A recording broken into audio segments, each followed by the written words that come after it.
progress in that competition as well.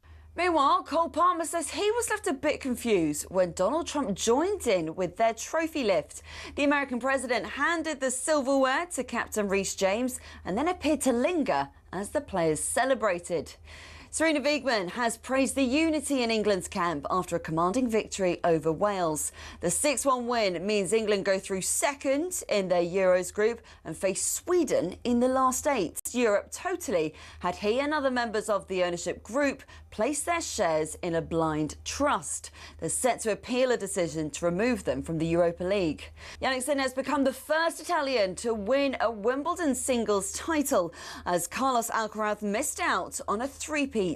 Former British tennis player Barry Cowan reckons the world #1 is truly changing the game. If you think of the great grass court champions in Sampras and Federer and how well they moved, Sinner now he's sliding.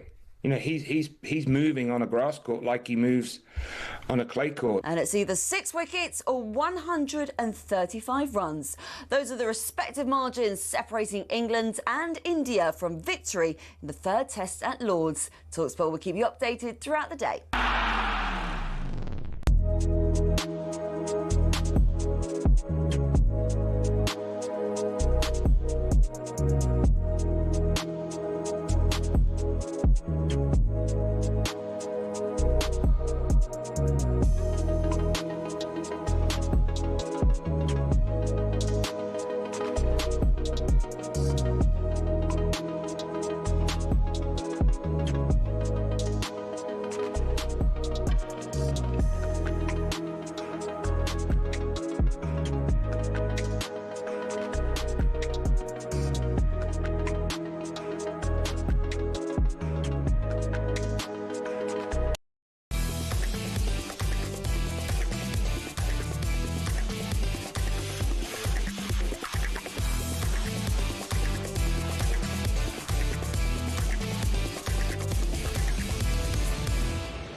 Good morning, everybody. You're listening to Jim White, Simon Jordan, and the former Republic of Ireland and Celtic manager Martin O'Neill. And we're live on talkSPORT. So Chelsea are champions of the world after a comprehensive 3-0 win over PSG in New Jersey.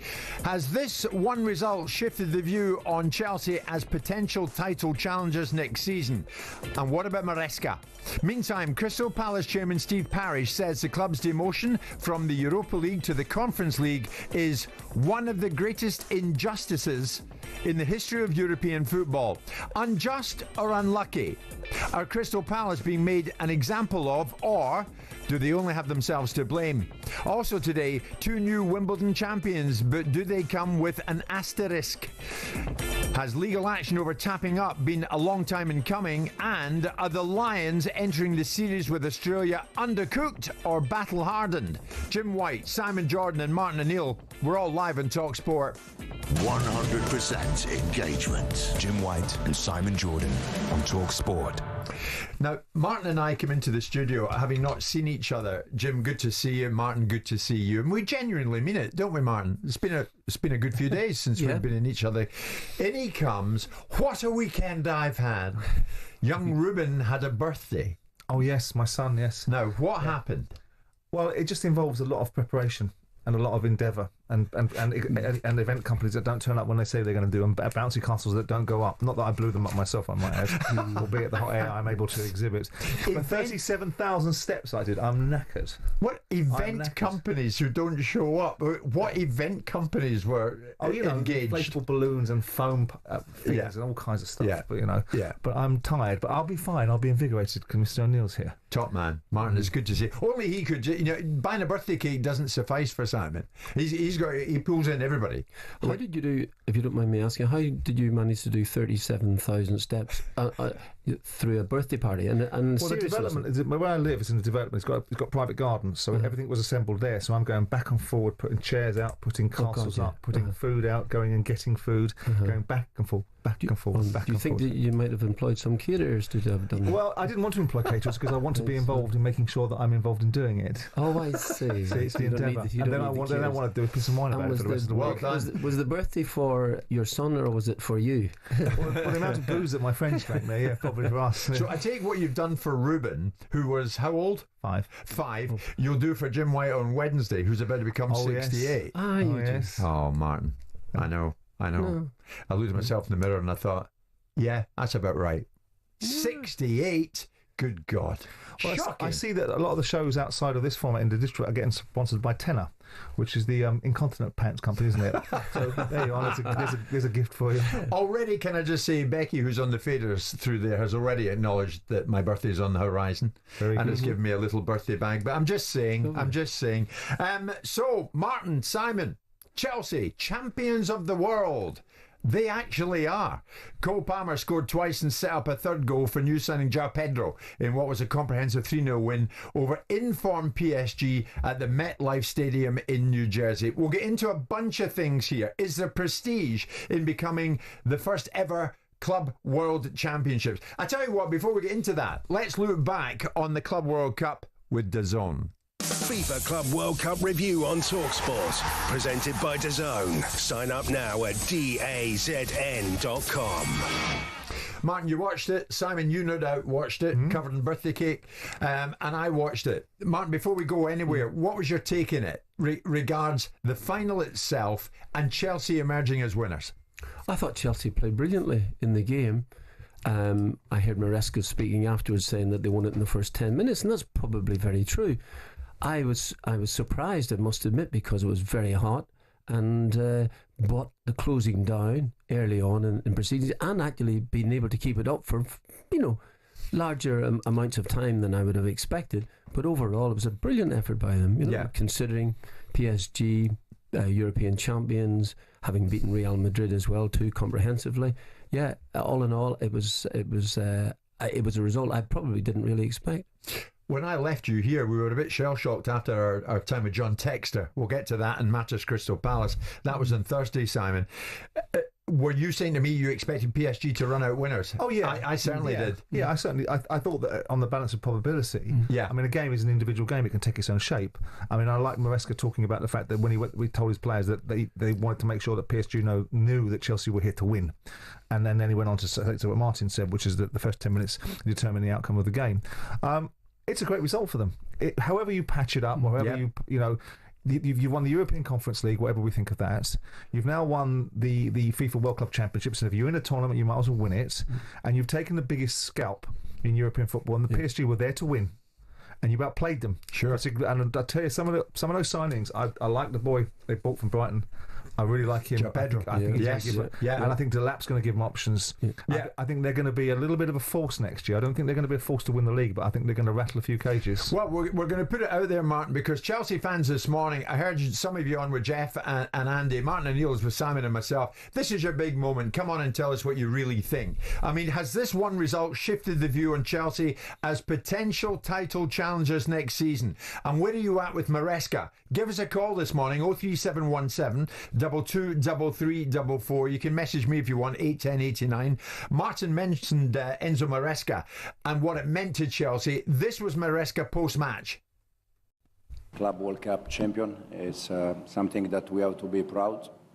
We are very happy, especially against PSG, that, as I said 2 days ago in the press conference, I consider them the best team in the world, with one of the best managers in the world, fantastic player. So today has been top achievement. I mean, Simon, I'll put it to you. Has the outcome of this, shifted your view or anybody else's view on Chelsea as potential title challengers next season? Do you think they're capable of winning the league? Well, look, I mean, I said 2-3 years ago, didn't I? 2 years ago that Chelsea will win the league within the next 3 years, and it was universally laughed at. And I'm one of the few people that have sat in the media saying, don't you worry about this.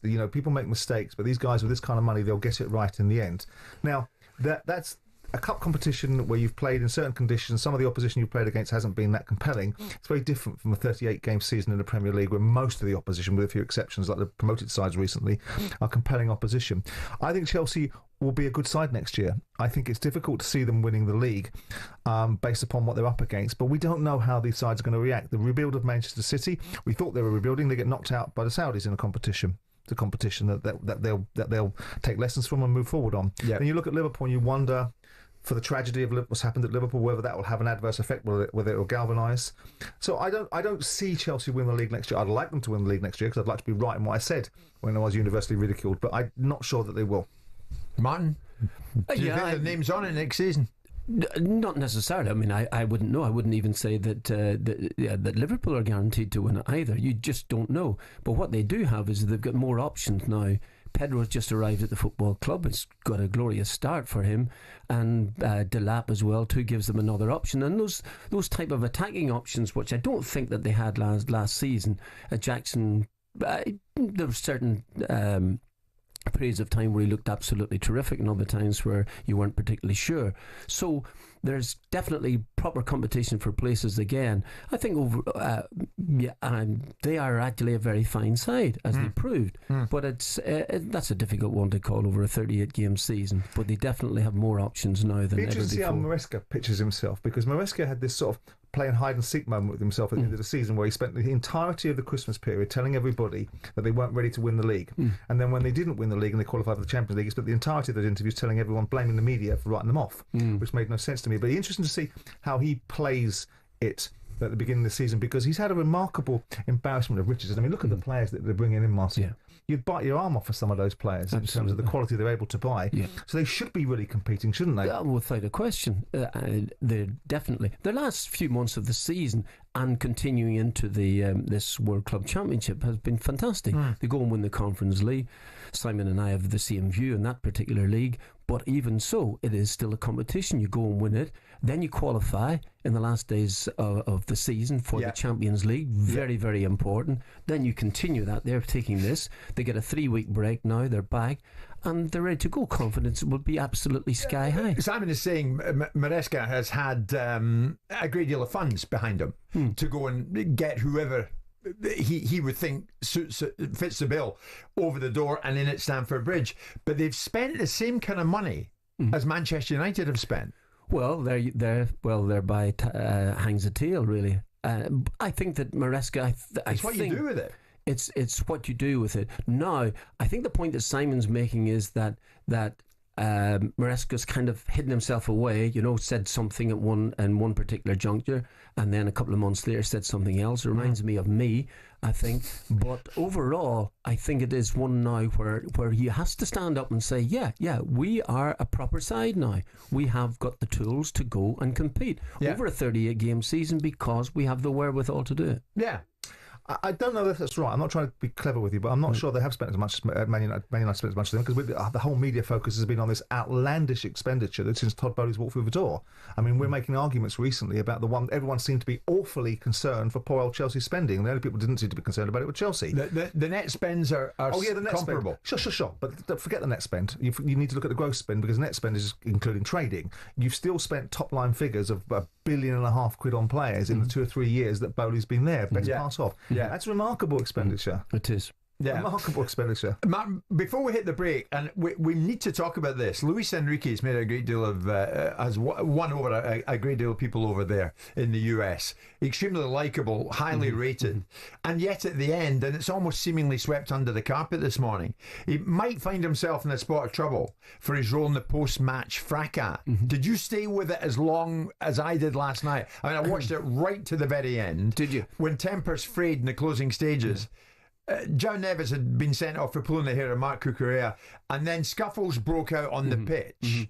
And it seemed that Luis Enrique moved forward and pushed João Pedro in the face, who went down like a sack of potatoes, which is always quite pathetic. Cucurella was guilty of that himself. I mean, it's almost embarrassing when you see players behave like that. Nonetheless, there was a hands-on moment. Luis Enrique could be in a spot of trouble, couldn't he? Well, I did see the highlights kind of late on. I didn't see it as it was actually happening. Not that it was actually going to change. The pictures are not going to change. But I think it's a bit of overacting. But Luis Enrique has actually pushed someone.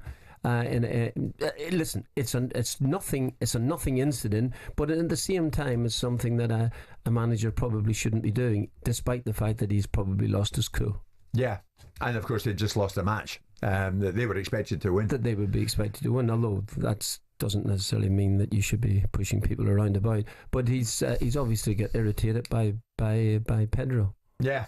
A whole bunch of things to get into, not least Robbie Williams pre-match and full halftime show, the Disneyfication of soccer. Did we witness that last night? You know, does it reduce the importance of the actual 90 minutes itself, all the gimmickry involved, as you might expect with the US? I mean, it was unbelievable. 24-minute halftime break. You know, honestly, what was going on? We'll get to that, but let's get to this. Chelsea fans, what does it mean to you? Has this one result shifted the view on Chelsea as potential title challengers next season? And where are you at with Maresca? Give us a call on that, 03717 223344. Has your view changed? Are you now in pole position, do you think, to go all the way and lift the Premier League title? Give us a call. That was a brief look at the Club World Cup final with DAZN. You can sign up with DAZN.com today. FIFA Club World Cup review on talkSPORT, presented by DAZN. Sign up now at DAZN.com.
It's Monday morning, Monday, July the 14th, the day after Chelsea became Club World Cup champions by beating PSG 3-0 over at the MetLife in New York. It's Jim White, Simon Jordan and Martin O'Neill. We're live in talkSPORT, courtesy of Selco. It's where the trade goes, with you all the way through until 1 o'clock. Chelsea, World Cup champions, and they deserve to be. They thoroughly deserve to be, after winning a final where only one of the two teams really showed up, and it was Chelsea. But what does it mean? What does it mean now? Has this one result shifted the view on Chelsea as potential title challengers next season? Are the Chelsea fans out there who this morning are going to come on and say the title's ours next season as a result of this? Where are you at? Phil, good morning, big Chelsea fan. You're first up. What would you like to say? Yeah, good morning. Yes, I do believe we are title contenders. I don't think our name's on the title, but we are definitely going to be contenders this year or next season. We've made some fantastic signings. I think Maresca's made some... His tactics are actually working at last. You've got João Pedro, fantastic signing. Yeah. Neto still playing well. I wasn't too sure about him, but no, I'm a big fan now. We still got to sort out our defence. I do think that, and I've always been a big fan of Sancho.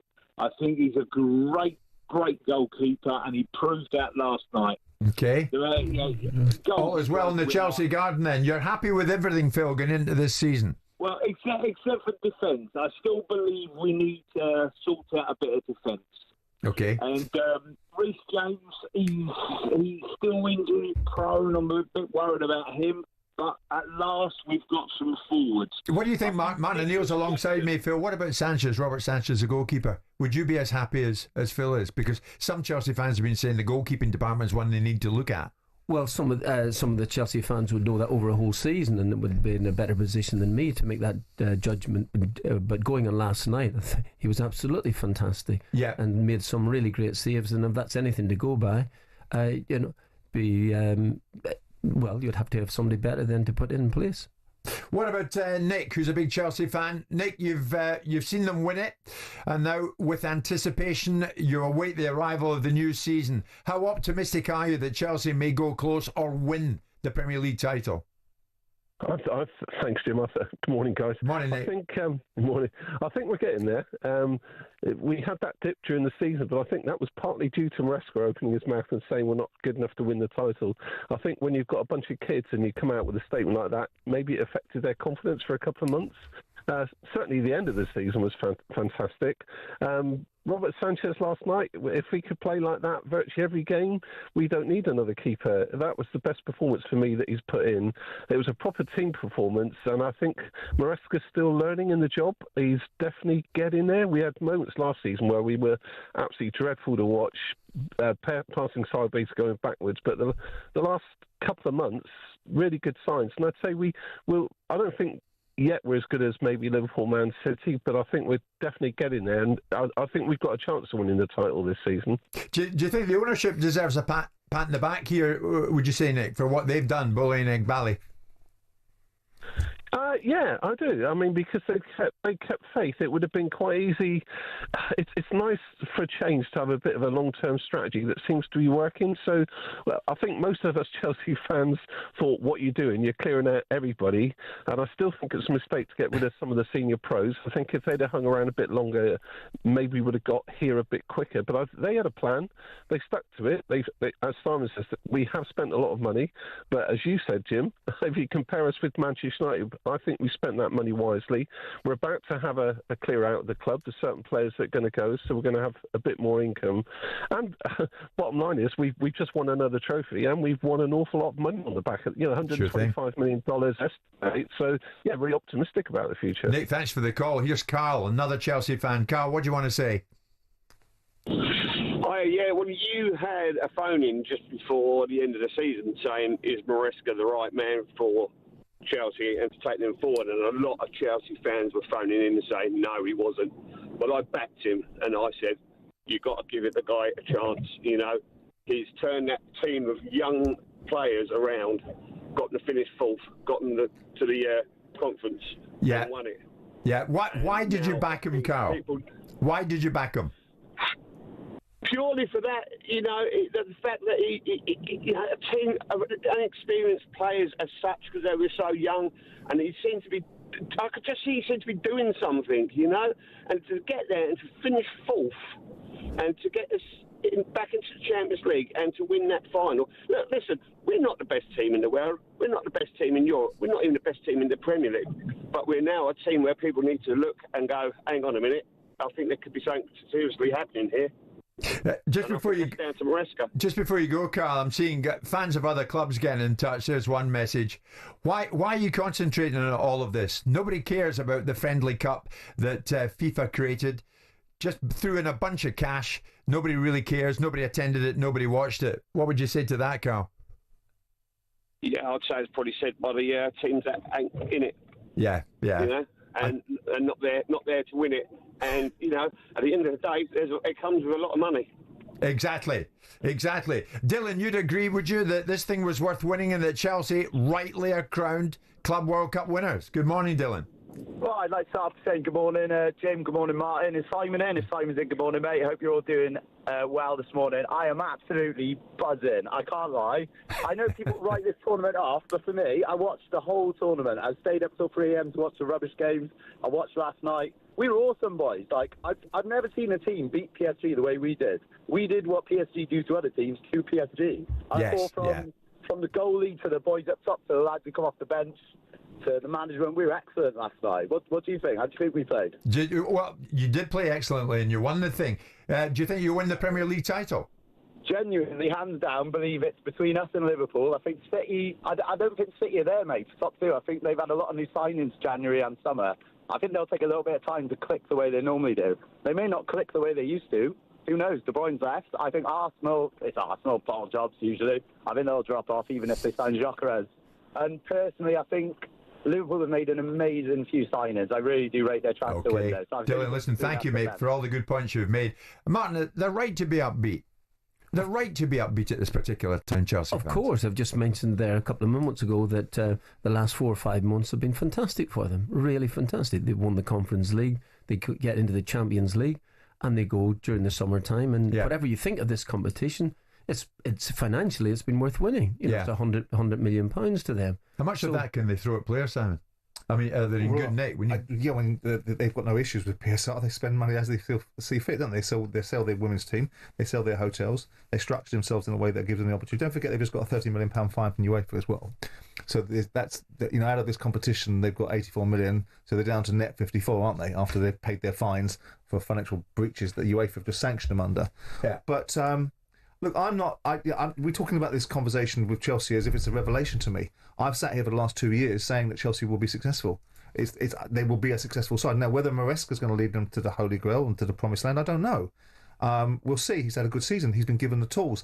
They came off the back of a decent... Don't forget, this time last year, people had confected outrage about how outrageous it was to get rid of Pochettino, because Pochettino had a good second half of the season and Chelsea were finding their feet. So he came into an environment where they'd found their feet a little bit, and he was given... And some of his signings haven't worked out. The boy from Leicester hasn't worked out. Some of the signings that he's made haven't worked out as well as they could have done.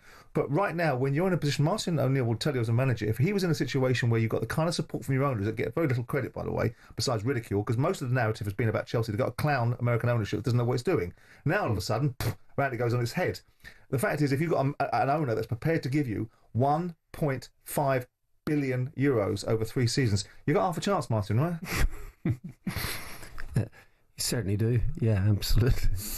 But that's not again in defence of Maresca. I think that he actually has done very, very well, because he stepped in. He was bold as well at the beginning of the season. Absolutely. He was bold. He had things to sort out as well to the football club. Absolutely. Yeah. And you still have to find a pattern of play. You have to try and involve players that you don't really know. A lot of them you don't really know, and you're getting it together. So it's been again.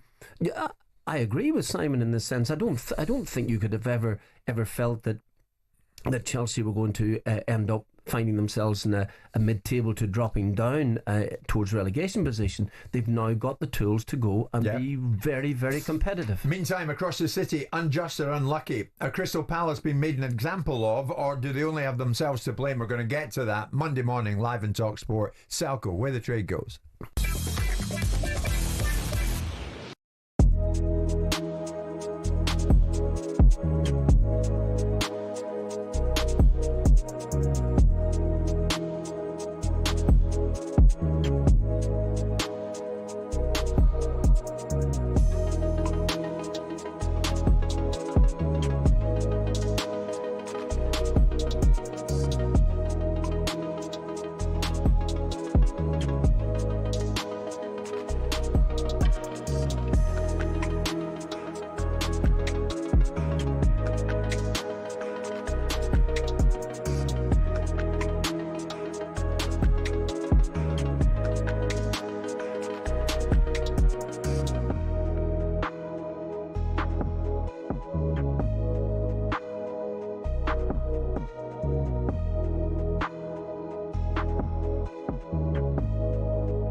PSG boss Luis Enrique insists he was playing peacemaker despite grabbing João Pedro by the throat at the Club World Cup.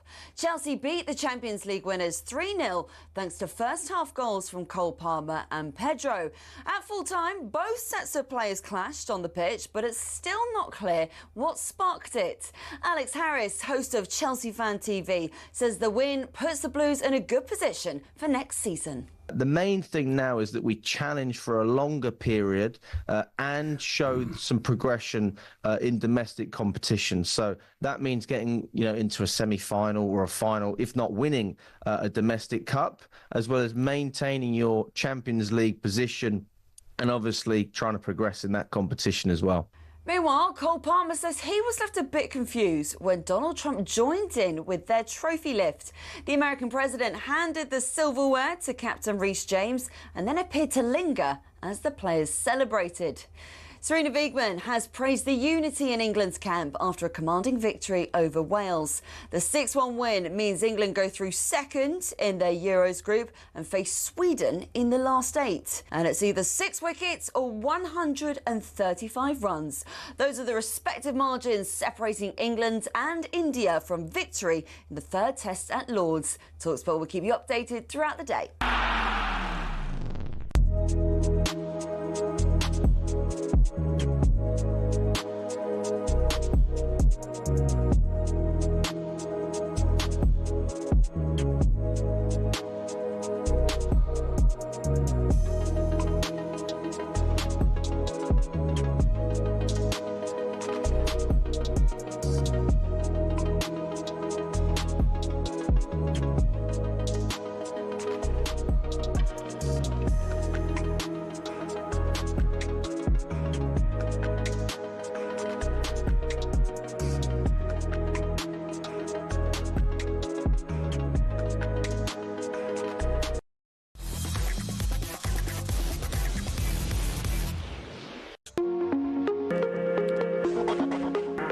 So in tennis, the weekend belonged to Świątek of Poland and Jannik Sinner of Italy, 2 new Wimbledon champions, but do they come with an asterisk? We'll get to that this morning. In the meantime, while we're still under siege from Chelsea fans, thanks to all of you for calling in. And yes, last night was indeed an achievement of note. We'll see what it takes them in terms of competing for the Premier League title next season. It's Monday morning. Jim White, Simon Jordan, Martin O'Neill, we're live in talkSPORT, and of course we have to look at the situation which is developing all the time regarding Crystal Palace. Article 5, FA Cup winners, Crystal Palace.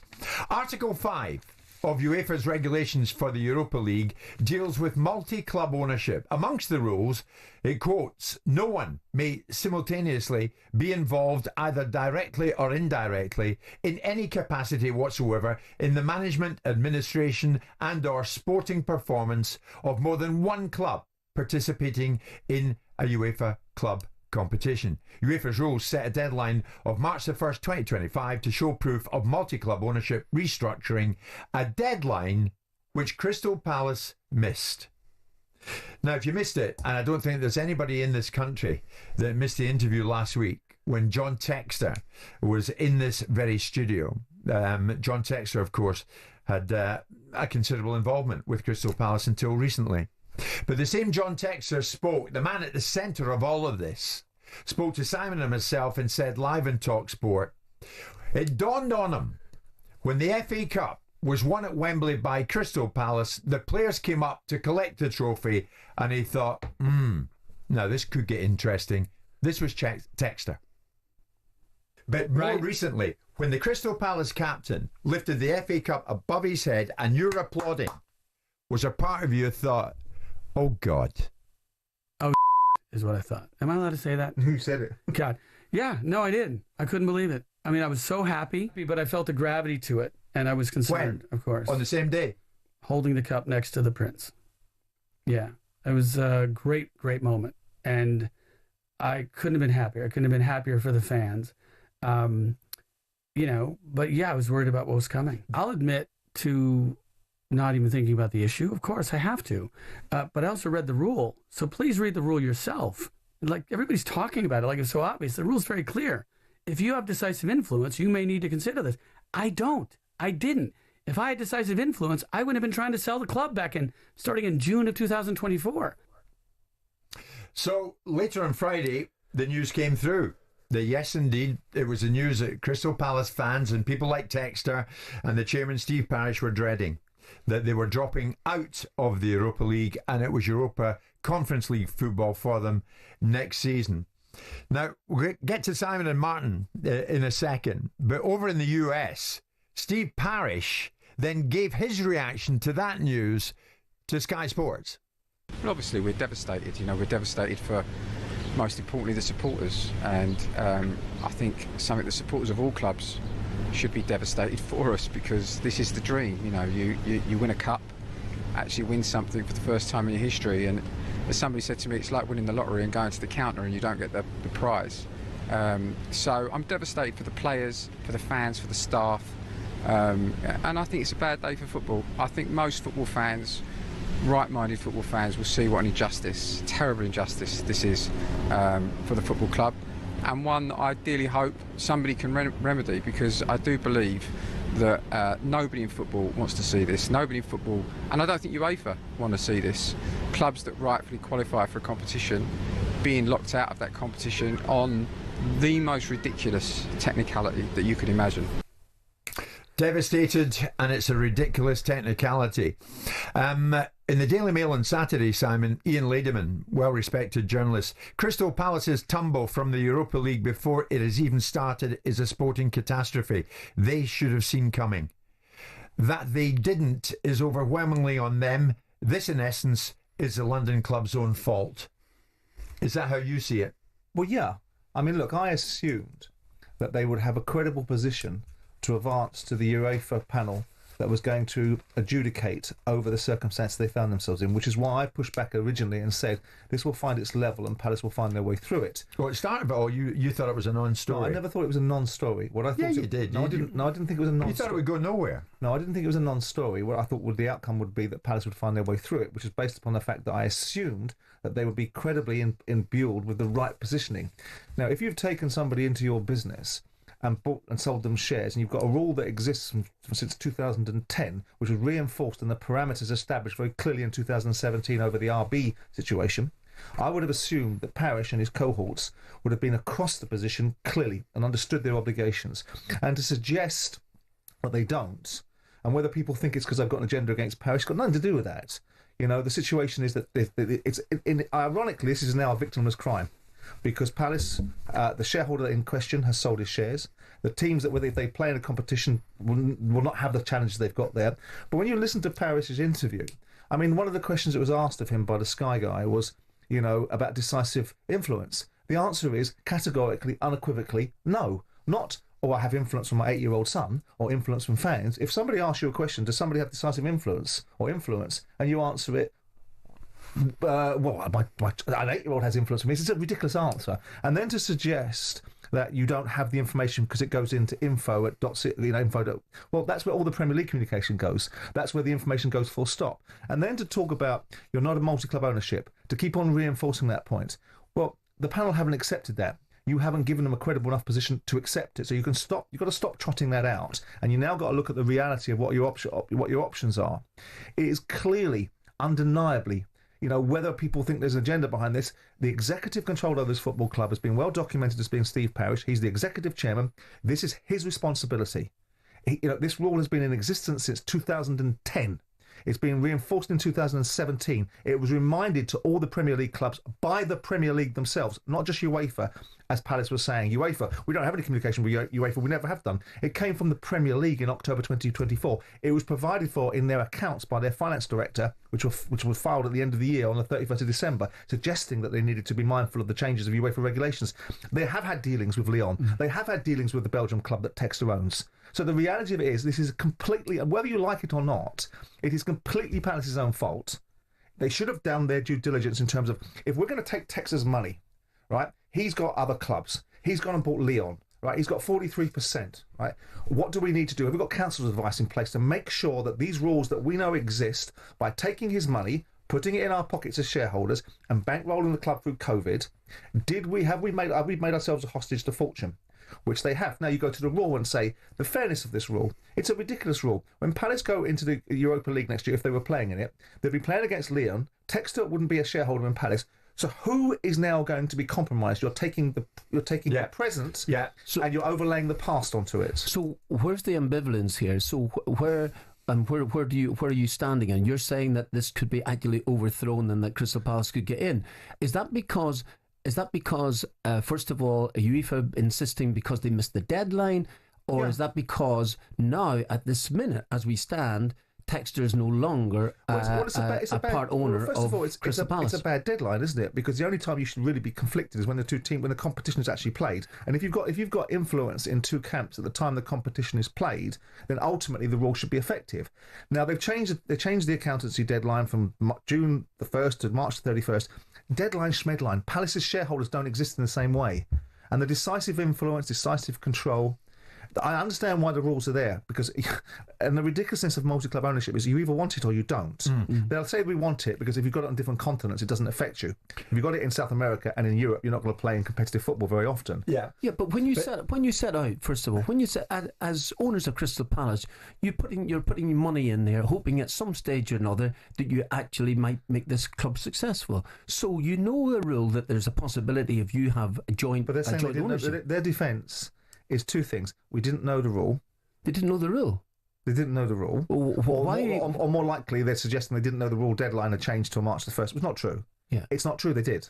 Yeah. Now, and it seems they didn't know of loopholes.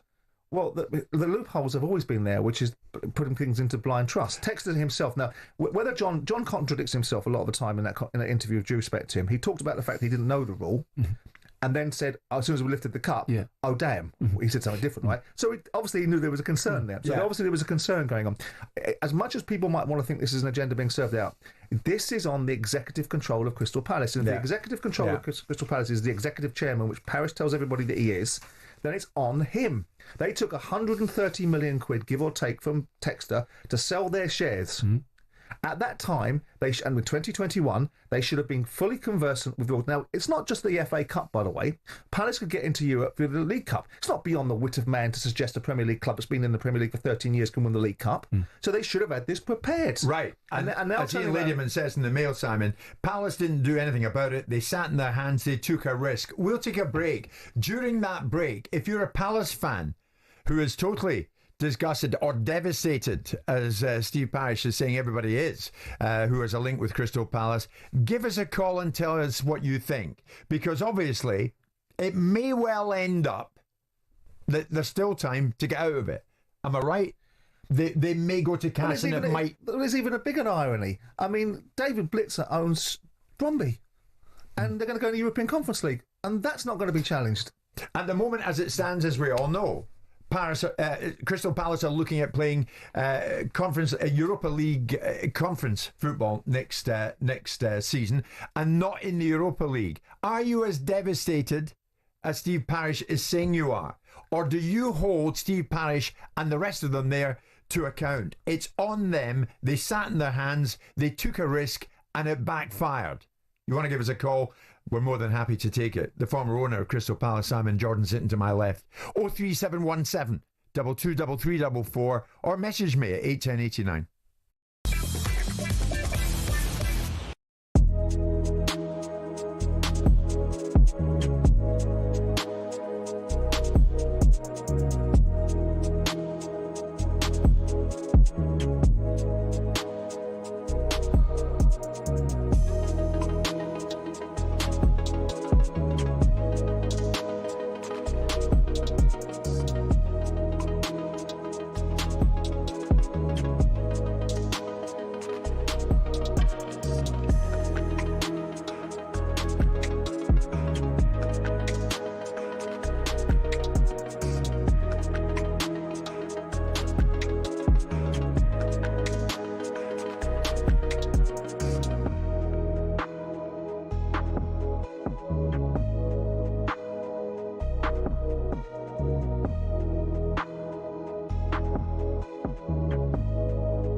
course, having won the Club World Cup in New York last night, Chelsea looking forward to a big season. Crystal Palace were looking forward to a big season in the Europa League, having won the FA Cup at Wembley, of course, over Manchester City. They were entitled to look forward to a big season in the Europa League, but now they've tumbled out of that and they're in the Europa Conference, whether they like it or not. And it's all because they missed a deadline. And Steve Parish, the Crystal Palace chairman, blasted, quote, one of the greatest injustices in the history of football after the FA Cup winners were relegated to next season's Conference League. Before I take a couple of calls, Simon, many Palace fans are coming on to me saying, is there still a chance we'll play in the Europa League? Is there a glimmer of hope? Well, it depends what case they present and how skillful an advocate they've got for the Court of Arbitration of Sport. Whilst people have, if anyone vilifies Parish, they've also got to remember that he's presided over the most successful period in this football club's history. I wanted it, Ron Nodes wanted it, other people wanted it.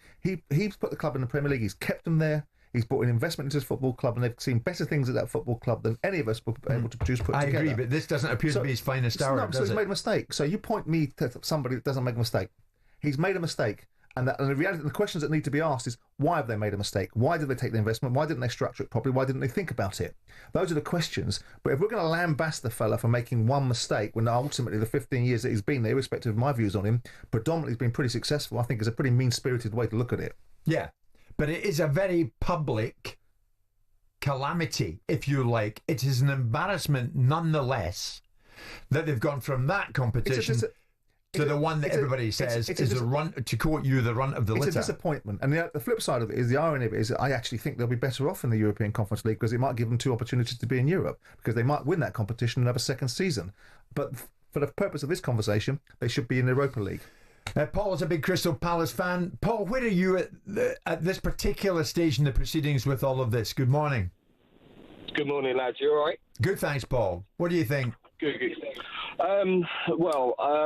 I have to say, I do agree with Simon about Steve Parish and what he's done, but there's a lot of proof I can sort of say how this is the club's fault.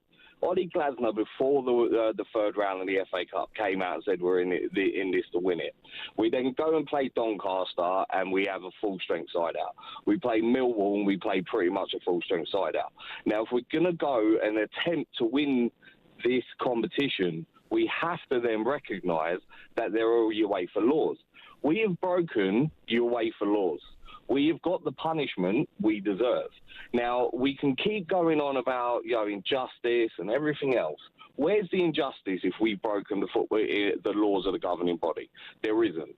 And then we literally have done this to ourselves. Now, with the Conference League, I agree with Simon. We're going to be better off in there, because the one thing that we have to remember is Selhurst is still going to be rocking on a Thursday night or a Thursday afternoon.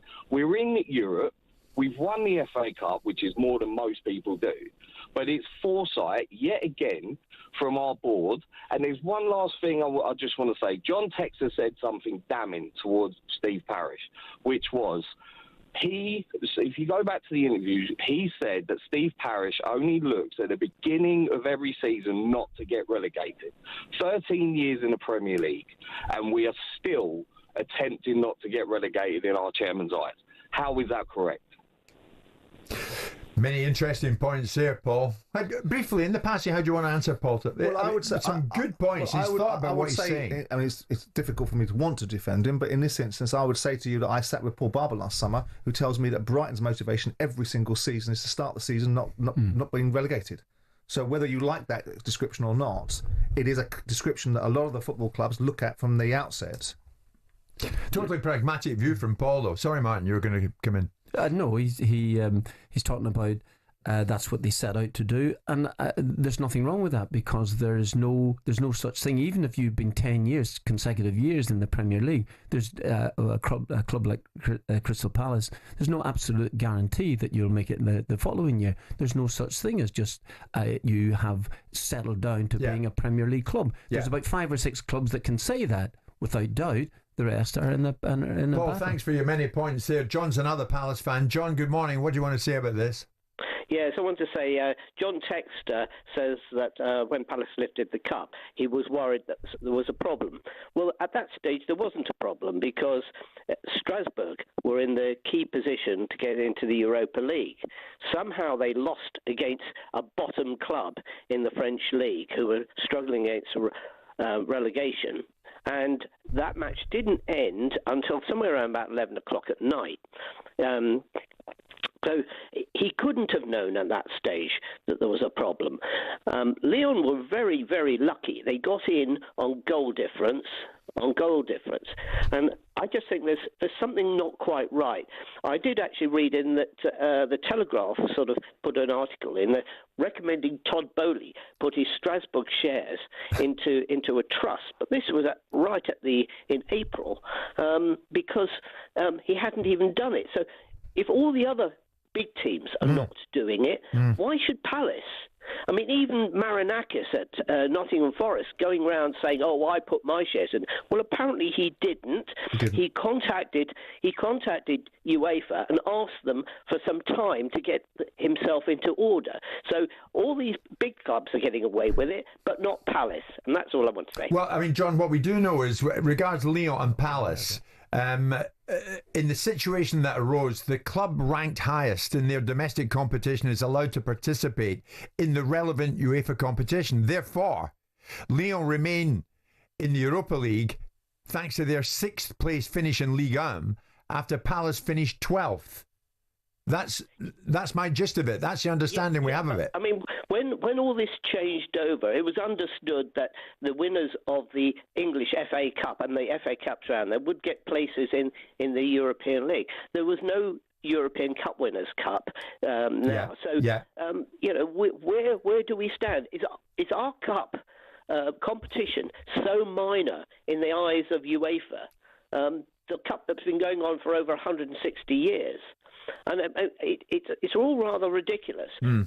All right, listen, John, one more call coming in from David. Thanks for the points you've made. David, take me to the break. What do you want to say on this? You still hopeful you might end up playing in the Europa League, or have you given up on that? Hi guys, really good show. I really enjoy listening to you. I'm a massive Palace fan, and I've been following Palace for years, and my eldest son's a massive Palace fan, so is my younger son, season ticket holders. We've seen a lot of turmoil at the club. Steve Parish, in fairness to him, has brought stability to the club. Some fantastic moments as a Palace fan under Steve Parish. But ultimately, I own some businesses. Once a month, you have a meeting with all the main people who go to that meeting. That must have been raised in that meeting, or one of the meetings. There's going to be an issue here, lads. Palace. This is the thing. I don't want to be a Palace fan that's seen as moaning. Okay, there's a lot of Palace fans on social media moaning about this. At the end of the day, we broke the rules. Okay, as much as I hate Son, I'd love to see on a Thursday night Palace in a fantastic European game. Okay, but ultimately that club, we knew what was going to happen. Yeah. They didn't plan for it, okay? And all this stuff, Steve Parish does not hold his hand up at all and says, we mucked up here, we're going to try and get out of it, but we mucked up. It's all about, we're playing the victim card. And I don't, as a Palace fan, I find that... And you don't want that to be played, David. Who do you blame? Because a lot of... John was in the studio on Thursday, and he's been villainised, because I don't think it's Texter's fault. Who do you, as a Palace fan, blame? Because I look at it and say it's Parish. People might think that's my motivation towards Parish, but it is Parish because he's the executive chairman. Who do you blame for it? Simon, look, you own the club, right? You own the club. And when you owned it, you were responsible from everything, from the tea lady right up to the manager and the high people, Harry Janney. You're responsible for them people. Yeah. It's your stewardship, okay? You're ultimately responsible. There's no point in blaming anyone else other than the person sitting there at the top of the tree, okay? The CEO, the chairman's ultimately responsible for everything that goes on in that club, okay? That is my opinion on it. Yeah. Texter, okay? Personally, he put a lot of money in his club. If he'd have come along to you, Simon, when you was on your, trying to get money off the banks, and they weren't giving you any money, and said, "I'll give you some money, Simon, so you can keep carrying on," what would you say to him? I would have taken it, but if I also knew that I was in the Premier League and there was going to be likely contract, I would have found a mechanism during the 7 or 8 years, or certainly 4 years that John Texter was there to find a solution. The only difficulty for Texter is holding those shares in a business, whereas Radcliffe and other people don't hold their shares in business, they hold it in their private name. So it's not just as easy as putting Well, that's where we're at, David. Trust. And thanks for your call. It's understood that any appeal to CAS would be fast-tracked to take place before the draw for the Conference League playoff round on the 4th of August, with Palace due to play the first leg 3 weeks later. And we're at 11 o'clock.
PSG boss Luis Enrique insists he was playing peacemaker despite grabbing João Pedro by the throat at the Club World Cup. Chelsea beat the Champions League winners 3-0 thanks to first-half goals from Cole Palmer and Pedro. At full-time, both sets of players clashed on the pitch, but it's still not clear what sparked it. Alex Harris, host of Chelsea Fan TV, says the win puts the Blues in a good position for next season. The main thing now is that we challenge for a longer period and show some progression in domestic competition. So that means getting, into a semi-final or a final, if not winning a domestic cup, as well as maintaining your Champions League position and obviously trying to progress in that competition as well. Meanwhile, Cole Palmer says he was left a bit confused when Donald Trump joined in with their trophy lift. The American president handed the silverware to Captain Reece James and then appeared to linger as the players celebrated.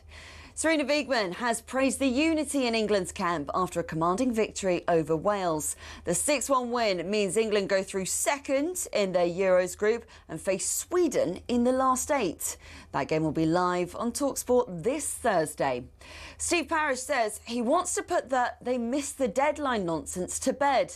The Palace owners insisted the club would have missed Europe totally had he and other members of the ownership group placed their shares in a blind trust. They're set to appeal a decision to remove them from the Europa League. Yannick Sinner has become the first Italian to win a Wimbledon singles title as Carlos Alcaraz missed out on a three-peat. Former British tennis player Barry Cowan reckons the world #1 is truly changing the game. If you think of the great grass court champions in Sampras and Federer and how well they moved, Sinner now he's sliding. He's moving on a grass court like he moves on a clay court. And it's either 6 wickets or 135 runs.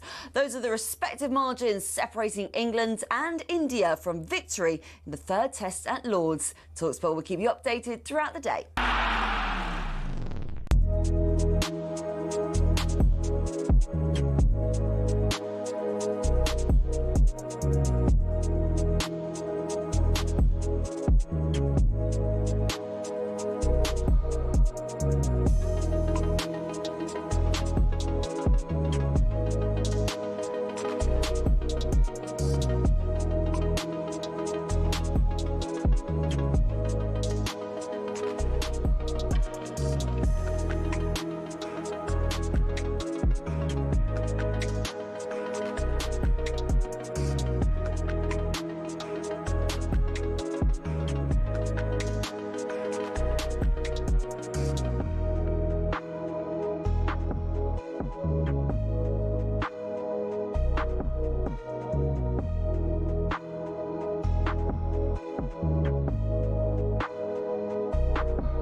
Good morning, everybody.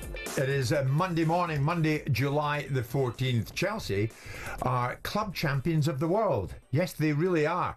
And Chelsea fans celebrating that very fact this morning. Chelsea winning in New York last night.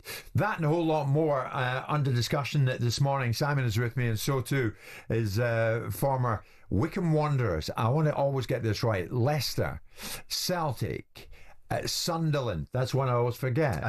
Aston Villa manager Martin O'Neill, and Republic of Ireland. And Nottingham Forest. And Nottingham Forest. And he's with us live in studio. And he's sitting looking at me. We're going to get to Celtic later on this morning, Martin. Brendan is saying north of the border, not in too much of a rush to discuss a new deal with Dermot Desmond. Would that be about right? Is he just getting his thoughts together as Celtic go into another season? He has another year on his current deal, it would appear. Yeah, I don't think there'd be any major rush there for that. I think that what he's done up there has been terrific. And I don't see, I think that if, in all honesty, if Dermot's involved in it, which he will be strongly, I don't think there's anything to worry about. Sure. We'll get to that. In the meantime, we will stick on this. SW19, 2 winners over the weekend. One, and it was really, there was only ever going to be one winner in the women's singles final. Iga Swiatek won that. We'll get to that in a second. Yesterday, a much closer contest between Alcaraz and Sinner. And Simon, you tipped Yannick Sinner to win it, and he duly did. He won his maiden title, and quite rightly, he was thrilled about it. Feels amazing. A tournament I always, dreamed of just playing and to be part of, and now, sitting here with the trophy, even if it's not here, it's amazing. So amazing feeling. I'm very emotional, no, even if I don't cry, but it feels emotional because only me and the people who are close to me know exactly what we have been through on and off the court, and it has been everything except easy. He's not the sort of guy, Simon, that wears his heart on his sleeve, is he? You have to look closely to try and get into his mindset. He's quite a serious dude. Very composed, isn't he? Yeah. A bit like Federer was. Federer was very composed on the court. Were you pleased for him? Yeah, I was. I think he's a fabulous player. I mean, I remember seeing him 5 years ago first pop up and thinking, hell, that's a hell of a player.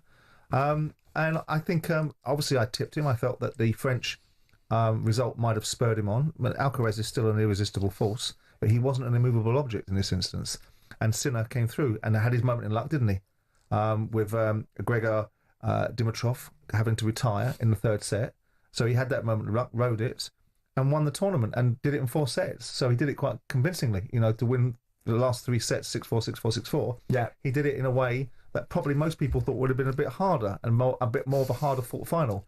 But it's a brilliant result for him. He's a brilliant tennis player. I think it's remarkable how these kids other countries seem to come onto our media and be able to speak our language in perfect English almost, and when our guys go anywhere, they can't speak 2 words of it. Yeah. So I think they're admirable sportsmen, and he's a remarkable talent. Did you catch much of it, Martin, over the weekend? Yeah, caught every bit of it. Yeah, it was. I thought it was enthralling stuff.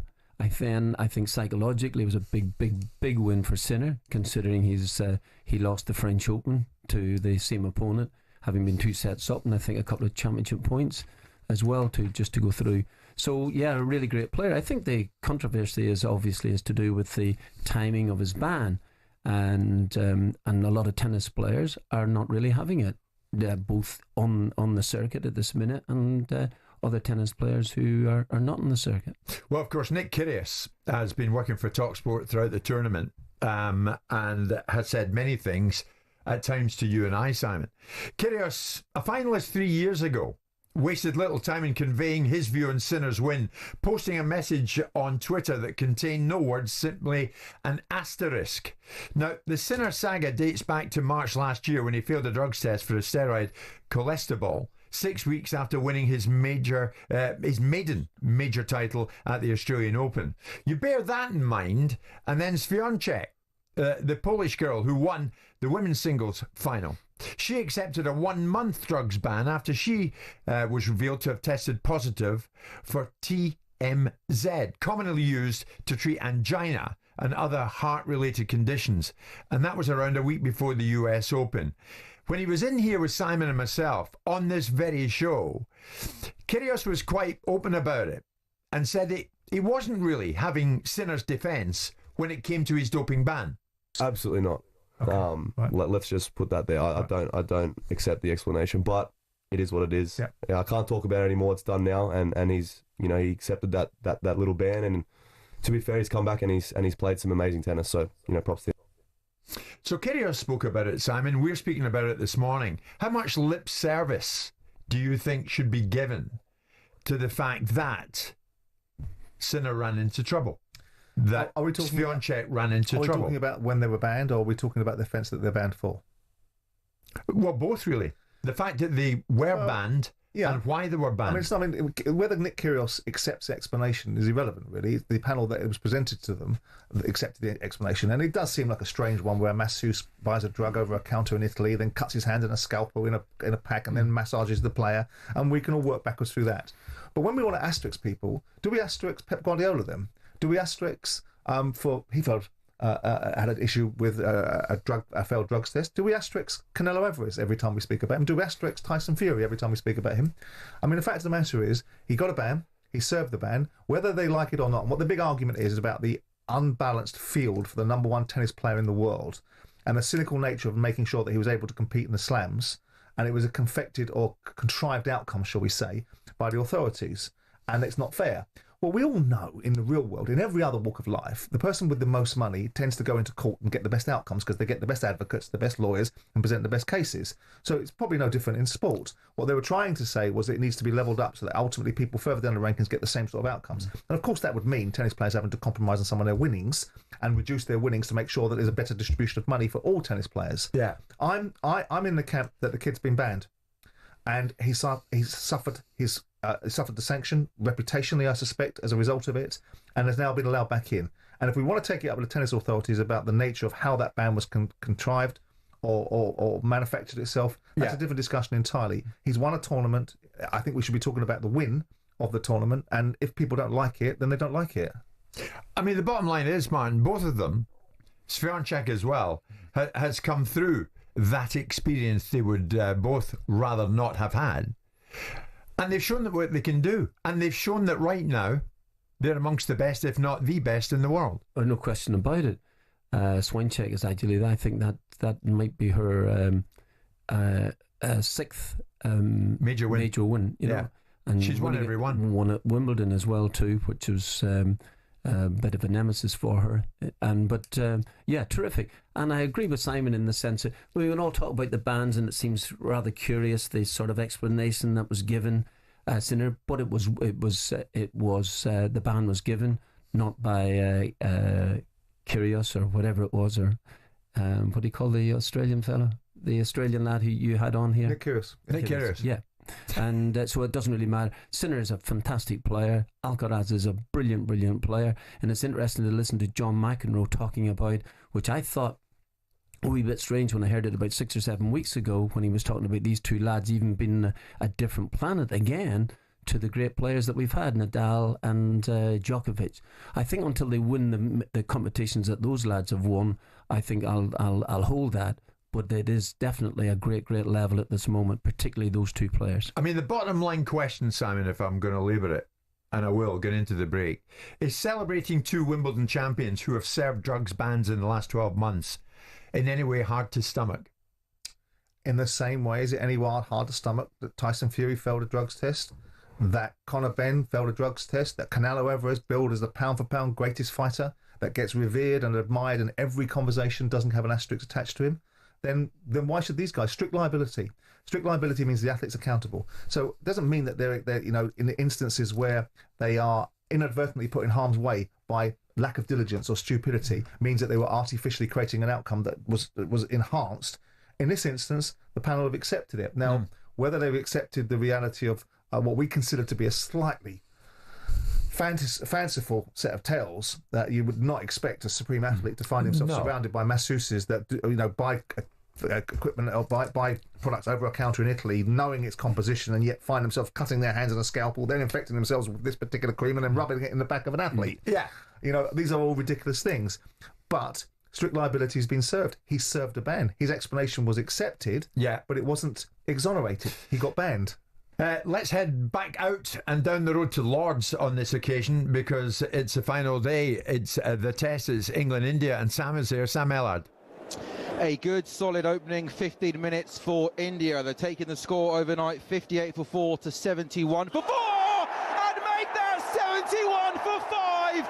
Rishabh Pant bowled by Jofra Archer. He just charged him down the wicket, hit him for 4, and Jofra Archer's produced an absolute beauty to crash into Rishabh Pant's off stump. If Rishabh Pant spent any sort of time at the crease this morning, he would have taken the game away from England. Jofra Archer back playing Test cricket, bowls Rishabh Pant for 9. It's an absolute beauty, and England get the big wicket of the dangerous Rishabh Pant. A good ball from Archer that just moves away from Rishabh Pant, smashes into the top of his off stump. So KR Rahul is not out on 37. He's now going to be joined by Ravi Jadeja. Great start for England. Archer gets Pant. India 71 for 5. They need a further 122 runs to win this Test match game at Lords and go 2-1 up in the series. Time is everything. Thank you very much indeed, Sam. It's my understanding the Sheffield Wednesday players remain unpaid. We'll get to that. We'll get to transfers with Alex Croot next.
It is that time, isn't it? Alex Crook is right across it. Many fans getting in touch with me this morning saying, who do you think Chelsea will sign now that they are Club or World Cup champions? Are Arsenal any closer to getting in the lad from Sporting Lisbon? Well, let's get right into it now. Alongside Martin O'Neill, Simon and myself, Alex Crook, Chief Football Correspondent here at talkSPORT, joins us live. Alex, good morning. Let's start with Arsenal. Why not? What's going on?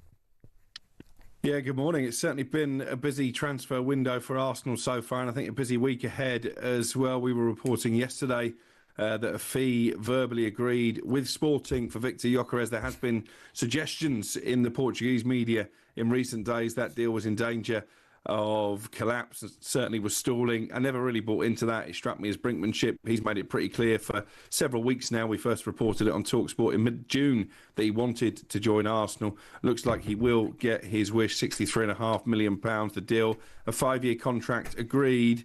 And key to it, and very keen to get Simon's view on this with his disliking of most football agents, Gyökeres' agent waiving a pretty hefty slice of the fee in order to get this deal over the line. Well done to the agent. Simon, these agents. There you go. What a good gesture from the agent there. And well reported, Alex. Simon, what's your take on that?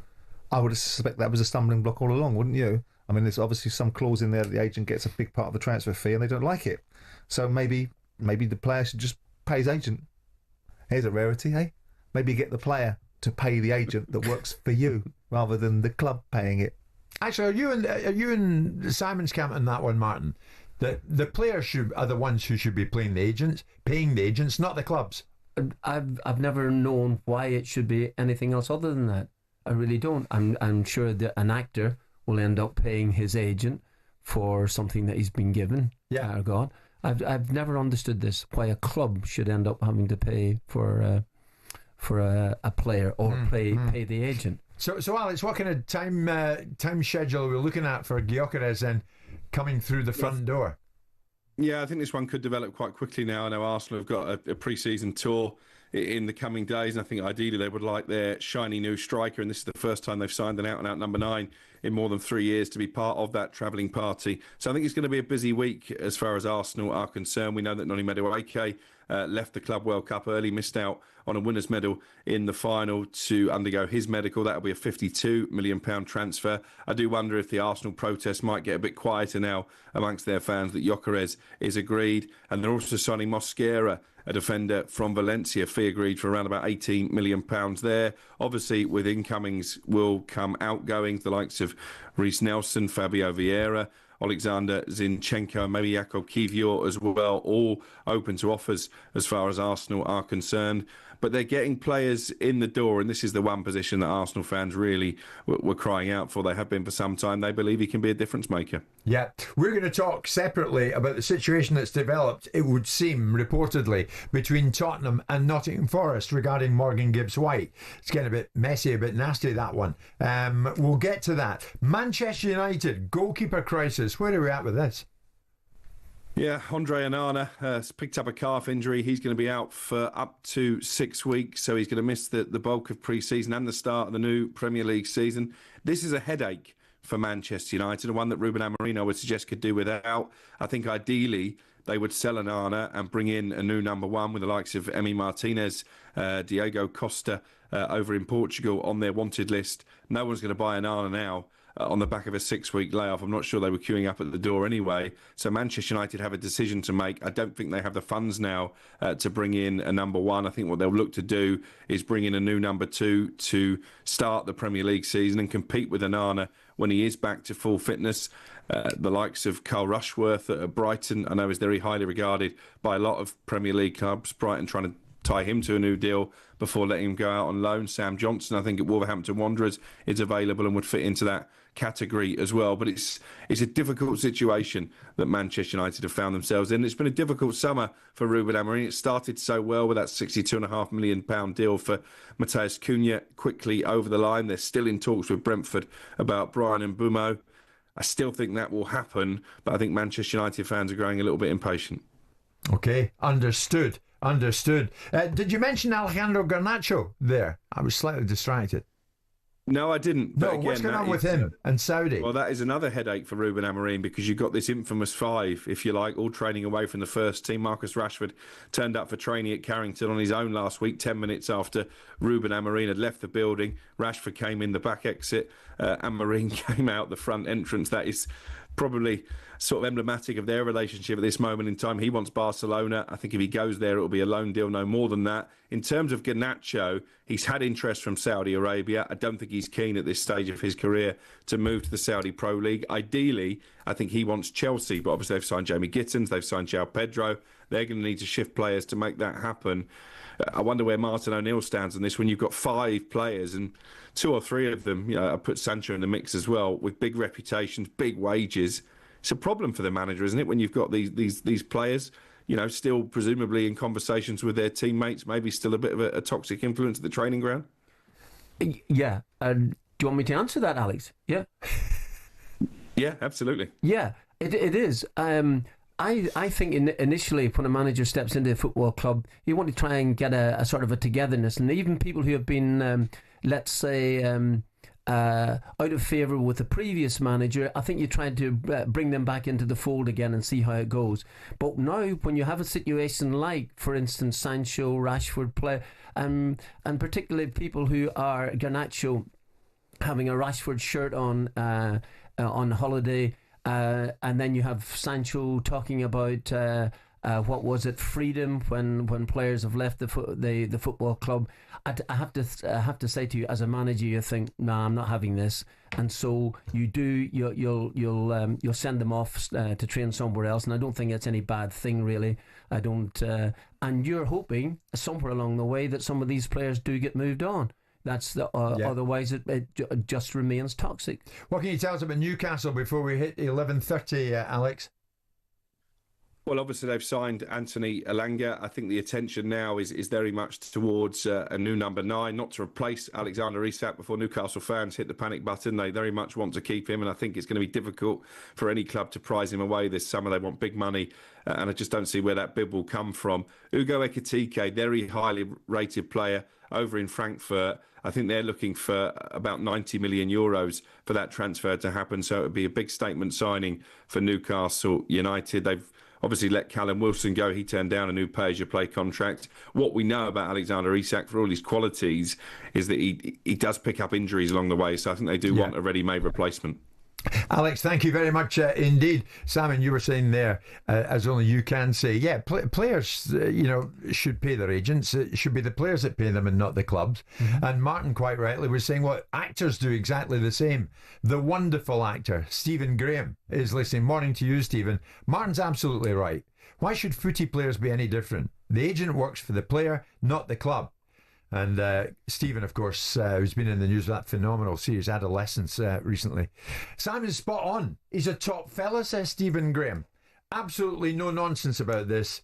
Of course, agents should be paid by the players. When you were in charge of Crystal Palace, did you have to pay the agent for a player that you've either bought or I had a very poor relationship with most of the agents. Yeah, really? I am surprised. that's not a surprise. I'm just asking. Yeah. No, I didn't. I mean, I had famous fallouts with agents that I wouldn't pay. Timmy Cahill's agent, I wouldn't pay. Just told him to get out of my office and go forth and multiply. Yeah. Fair enough. Stephen, nice to hear from you this morning. It's Jim White, Simon Jordan, and Martin O'Neill live on talkSPORT. Roselco, where the trade goes.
PSG boss Luis Enrique insists he was playing peacemaker despite grabbing João Pedro by the throat at the Club World Cup.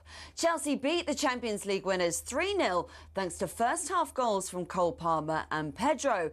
At full-time, both sets of players clashed on the pitch, but it's still not clear what sparked it. Alex Harris, host of Chelsea Fan TV, says the win puts the Blues in a good position for next season. The main thing now is that we challenge for a longer period and show some progression in domestic competition. So that means getting, into a semi-final or a final, if not winning a domestic cup, as well as maintaining your Champions League position and obviously trying to progress in that competition as well. Meanwhile, Cole Palmer says he was left a bit confused when Donald Trump joined in with their trophy lift. The American president handed the silverware to Captain Reece James and then appeared to linger as the players celebrated. Serena Wiegman has praised the unity in England's camp after a commanding victory over Wales. The 6-1 win means England go through second in their Euros group and face Sweden in the last 8. And it's either 6 wickets or 135 runs. Those are the respective margins separating England and India from victory in the third test at Lord's. talkSPORT will keep you updated throughout the day.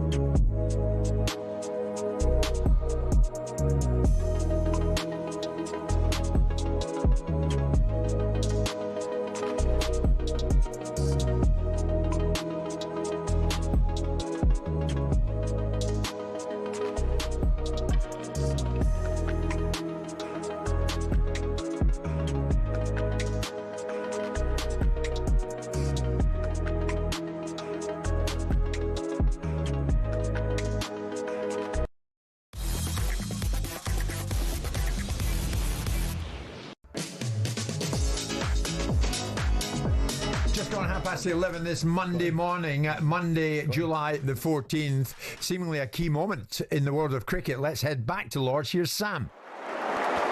England have their second wicket of the morning. India 81 for 6, and England have the big wicket of KO. Ben Stokes getting a ball to angle back into the right-hander. Massive appeal for Ben Stokes. He was given not out on field. The England captain was absolutely convinced it was hitting the stumps. He sent it upstairs, and the captain, Ben Stokes, was bang on the money. The ball crashing into the stumps. Elation here at Lord's. England have Rishabh Pant. England have KO. He goes for 39. Ravi Jadeja's got 7 runs to his name. Washington Sundar will now join him at the crease. What a start for England. India 81 for 6, still needing a further 112 runs to win this test match.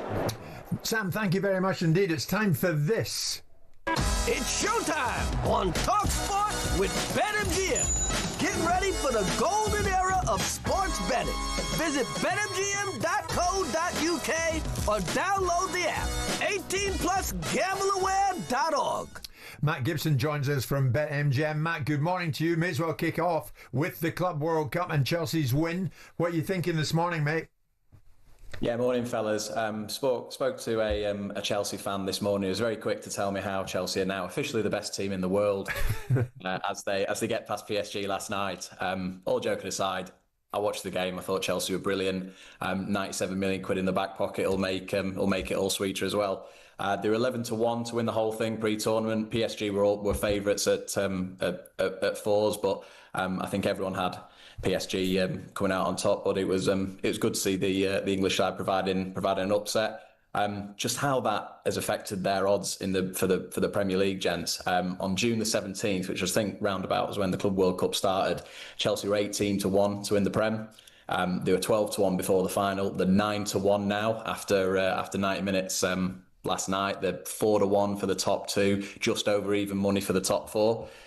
I know maybe the British public don't necessarily get behind the Club World Cup as a sport, but the bookies have certainly put quite a bit of weight behind Chelsea's victory, particularly from last night, and it's reflected in the odds. Are you having that, lads, at Chelsea at 9-1? Is that a better bet than City at 9-4 and maybe Arsenal at 5-2? Are you giving them any chance? Yeah, I think you have to, don't you? Yeah. 9-1 to win it. 9-1 to win it. 4-1, did you say? Top 2. 4-1 top 2 and 11-10 top 4. I think a lot of people will go after that. Yeah, the strength of what they've seen, Martin. Mm-hmm. Yeah. You say 11-10 top 4? 11-10 top 4. Yeah. There's been some support for Chelsea, and coming in 9 points after winning that trophy. I don't think we've seen odds move like that in a month for the Prem for any team, really. Well, talking about bets coming in, there must be a blue moon in the sky, because Simon's bet came in at last in the form of Yannick Sinner. Yeah, broken clock's right twice a day, isn't it? But I know Simon fancied him for quite a while, and even you could have got him at 11-5 after he got through through Dimitrov's injury. But again, watched it yesterday, and he was very good for his win, and he is favourite for the US Open at 23-20 if Simon fancies him for that, and Carlos is 8-5. So again, just a shift in the dominance of who's going to be favourite for the next major, but a fantastic final and a very worthy winner. Well, I watched it, Simon, when Alcaraz won the first set. I thought, yeah, he's going to go on and win this. First set says a lot, but it didn't. And then Sinner took over. It didn't. I mean, he broke him in the first set, Sinner, didn't he? And then Alcaraz broke back. So, you saw the pattern evolve. I mean, listen, it's not his natural surface grass, Sinner. He himself has said he doesn't move as well on grass as he does on hard court. So you'd have to think that the US Open coming up, that Sinner would, he's the number one in the world. He is the number one in the world. We forget that, though. We put aside the fact that Alcaraz was brilliant on clay. Oh, they got the seeding right. 1 versus 2 in the final. He's not the number one in the world for no reason. But Alcaraz is a hell of a player, and you would expect, again, to see a similar final between Alcaraz and Sinner. What suited you more, Martin, as you grew up over in Northern Ireland? Grass courts or clay? Where was Martin O'Neill's tennis? Tennis? Well, I don't know whether you're having a bit of a joke there, Jim, but I love tennis. I can go right back to even to the 60s when a German fella called Bungert reached the 1967. Helmut Bungert. Yes. Reached the 1967 final. It's the year before it became professional. Yeah. And the likes of Rod Laver, who won it in 61, 62, missed out a number of years because he was a professional player and it was still amateur, the game. So I remember all of these things. But if you're talking about my hero in tennis, it would be Borg. I think Borg was phenomenal. As a 17-year-old, he played in 1973 semi-final. He was a bit of a one of those like a Bay City roller type thing, with a headband. He changed his image completely. I think his manager or his coach said to him, "Listen, you've got to be really serious about the game. Don't contest decisions. Get on with it." Yeah. And he won it 5 consecutive years, including the wonderful final against McEnroe in 1980. So he was fantastic. Martin, thank you for that. Enjoyed that. The Open Golf starts on Thursday. What are you thinking, Matt? It does. I think the Scottish Open up at Renaissance certainly wet the whistle for links golf. It's magnificent, wasn't it? Yeah, and a fantastic winner, Chris Gottrup, over 100-1 at the start of the week. It just shows that anyone can have their day if they get the weather and they hit it well enough and they putt well enough. He's qualified for the Open now. Chris Gottrup. He didn't before last week, so hope he goes well in Portrush. But no surprise to see Scotty and Rory at the top of the market at 5 and 6-1, and then Irishman Shane Lowry conquered Portrush last time. We've boosted him to 33-1 to see if he's got the magic touch when he returns to the place that he got his first major up. So we'll definitely have a look at some more golfers through the week and see how the market matures. Okay, Matt, we're going to look at the in-play odds for the cricket. Let's head to Lord's right now and rejoin Sam. Another big moment. England have their 3rd wicket of the morning. India 81 for 7. The target for victory is 193. Jofra Archer has his 2nd of the morning. Jadeja goes for 7. A full ball that Jadeja looked just to flick off his pads into the leg side. It comes off the leading edge though, and it is an incredible caught and bowled by Jofra Archer. He has to move himself, throw himself down low to his right hand side. He takes an incredible catch. Jadeja goes, and England now are right right on top. The 3 wickets this morning, Archibald Pant for 9, Stokes got Rahul LBW for 39, and our caught and bowled Washington Sundar Ravi Jadeja has gone. 3 wickets in the morning session for England. They're right on top here. India 81 for 7. The target for victory, 193 runs. Sam, brilliant stuff. Sam Ellard watching on at Lord's. Let's return to Matt Gibson, BetMGM. So the latest in-play odds, have they changed in the last minute or so now that you've heard that, Matt? I'm doing my best to keep up, lads. At Stumps last night, England were 31 to 20. They're now right in to 1 to 8 to win this thing. India as big as 5 to 1, 23 to 25 at Stumps last night. But Jofra certainly proving his worth in the team, and Ben Stokes is the big man for the big moment, isn't he? Terrific. Thank you very much indeed, Matt Gibson. Visit betmgm.co.uk, download the app, 18 plus, begambleaware.org. It's showtime on talkSPORT with BetMGM. Keep things golden with responsible play at betmgm.co.uk. 18 plus, gambleaware.org. Good to hear from Matt Gibson in fine voice this morning. With Martin O'Neill here, I touched on it earlier on. Martin, of course, one-time manager of Celtic in a great period when Celtic dominated. Brendan Rodgers dominating in charge of Celtic right now, and I touched on it earlier. Brendan reportedly has held talks with Dermot Desmond, the man at the top of the football club, over his Celtic future. He admits he's not any closer to signing a new deal. Do you think this morning, Martin, with one more year to go on that deal, any great lovers of Brendan should be in any way concerned about that? Or is this how you would have expected it to play out at this particular time? Well, I wouldn't be too worried about the situation at all. It depends, obviously, on what Brendan wants to do. I assume that Celtic would want to keep him, but I've had dealings with Dermot Desmond. Dermot brought me into the football club away, and if Dermot wants to keep him, he'll go out of his way to do so. It's really as simple as that. And Brendan wants to stay, so there's obviously two issues to be resolved. But I call it an issue. I don't even think it is really. I think it's something that I think it will get resolved in time. Yeah, I mean, Brendan's saying, we've spoken, it's a long, long way out. My focus really is now just getting the team ready, making us really competitive and exciting for this coming season. It's a long way out. And I think we've got to take that at face value. Well, a year is a long way out, I think. I remember having, particularly at Celtic, where I had a gentleman's agreement with Dermot Desmond a way back and didn't sign anything at all. And I knew that he would be as good as his word if that was the case.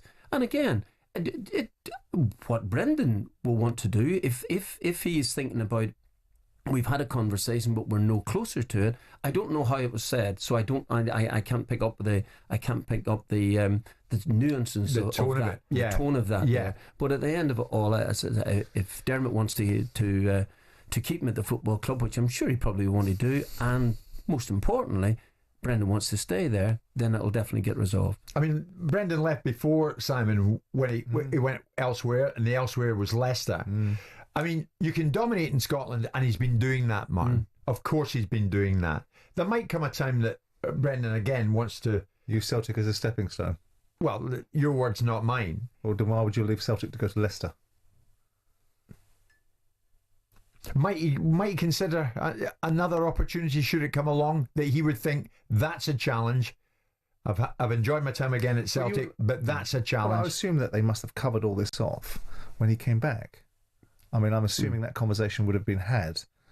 Ultimately, that we're bringing you back. There'll be a bit of a backdrop or a bit of a backlash from certain sections of the fan base that will think that you left in the middle of a season because it suited you best. Went to a Premier League club, and we don't really want too much of that again. Thank you very much. So I'm assuming that's been covered off. I don't know quite what when you're talking about you've got if it was a footballer, we'd say a year was a very short amount of time, or he's got 1 year left on his contract. If it's a manager, then it's got a long period of time. It's the same. I mean, and quite frankly, a manager can be more valuable because he's going to be responsible for managing all your major assets, buying your players, and making sure that the thing goes forward rather than just one individual player.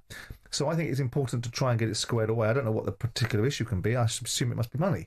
Yeah, because it's not that difficult, is it? You've got a contract, you're in place, you know one another, you worked with one another before. If you want to sign, you sign. If you don't want to sign, you don't sign. There's Ewan, a big Celtic fan, as he describes himself always when he sends in a message. He's got aspirations of a job south of the border. That's how we feel. We'll get another year out of him, says Ewan Martin, but hopefully there'll be a succession plan in place. Who knows? Who knows? Yeah. Shall we leave it at that? Yeah. Martin, thank you. We're coming up to, in fact, we've just gone over 11:45. Stay with us.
Alex Crook joined us a short time ago. We were talking about Gyökeres. Seems to be getting very close to the player, the Swedish player.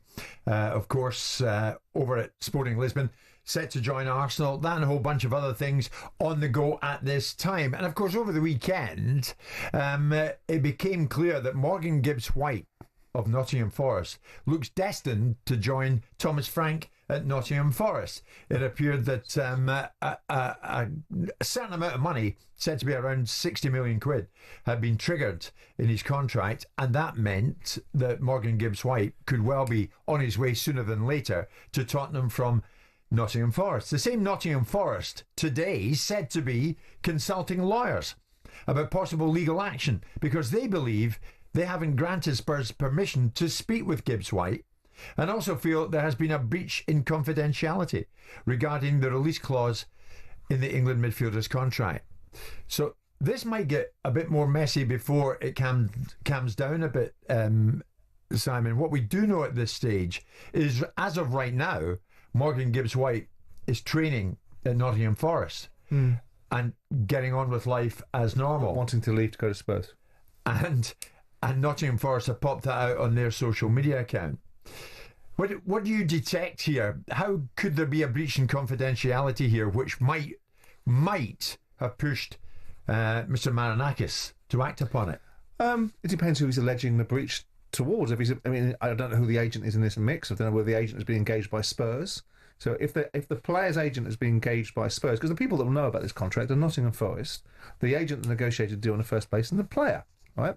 So why, if Spurs have engaged an agent that's already the player's agent, then their issue is with the player, Nottingham Forest, because his representation has disclosed the release clause.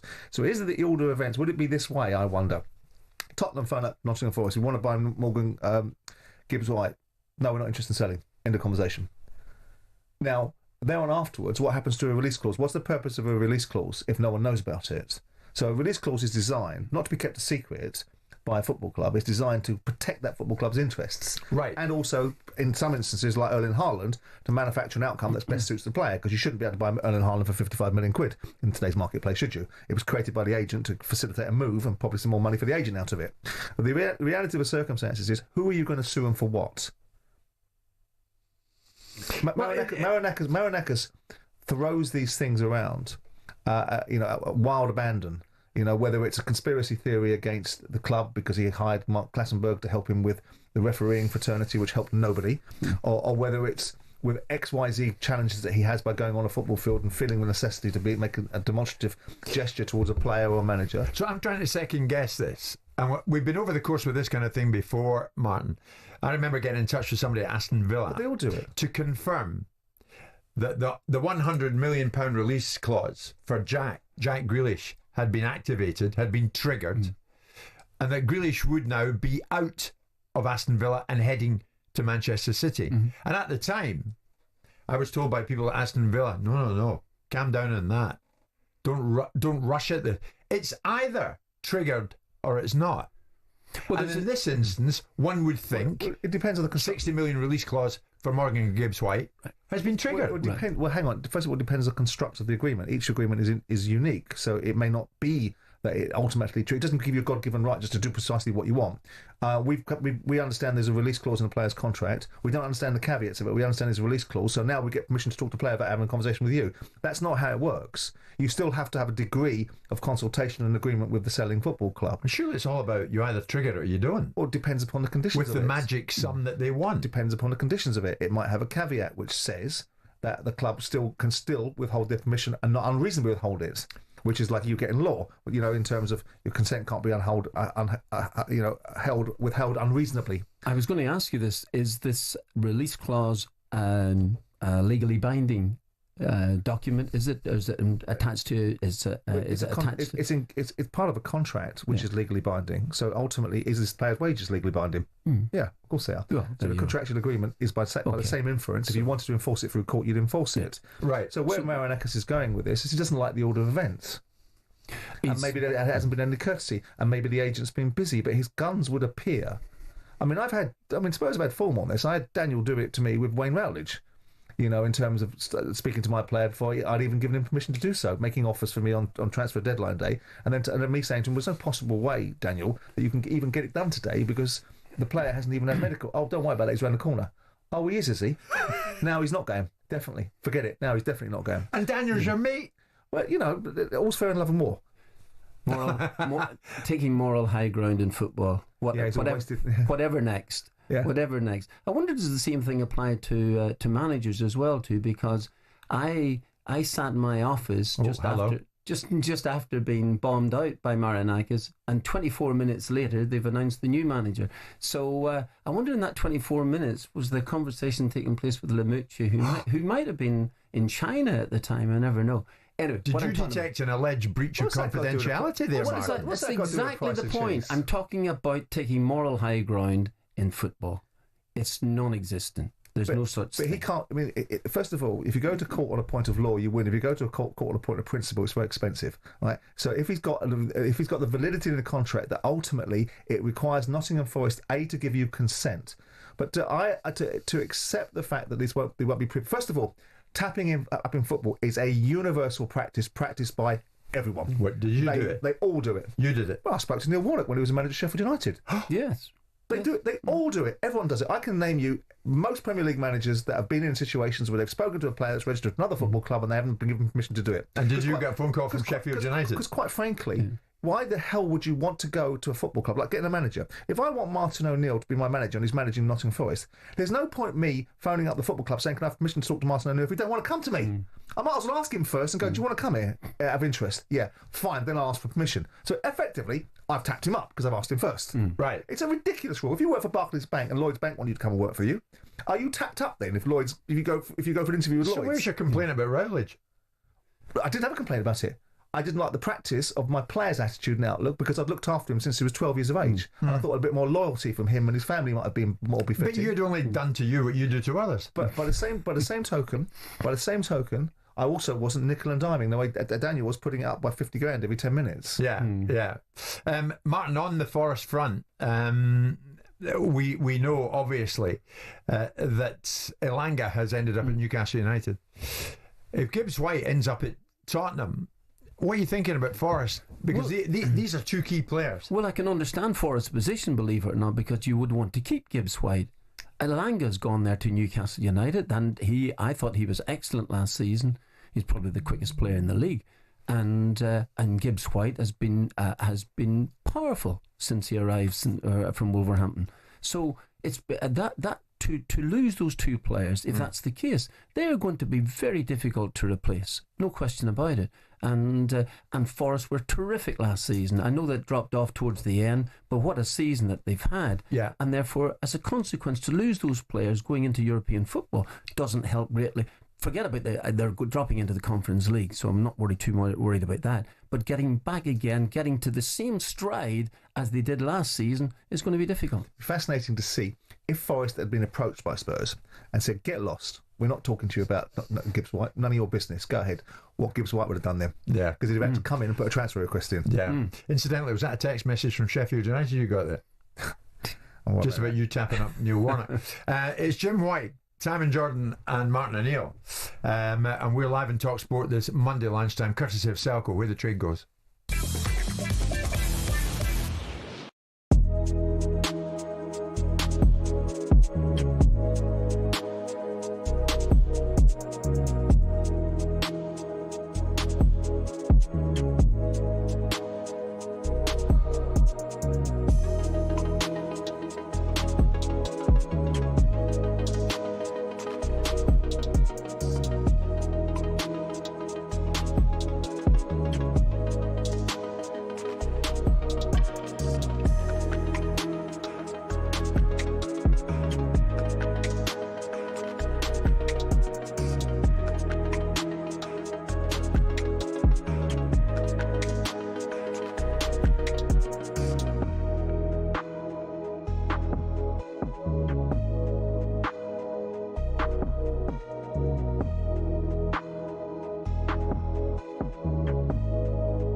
PSG boss Luis Enrique insists he was playing peacemaker despite grabbing João Pedro by the throat at the Club World Cup. Chelsea beat the Champions League winners 3-0 thanks to first-half goals from Cole Palmer and Pedro. At full-time, both sets of players clashed on the pitch, but it's still not clear what sparked it.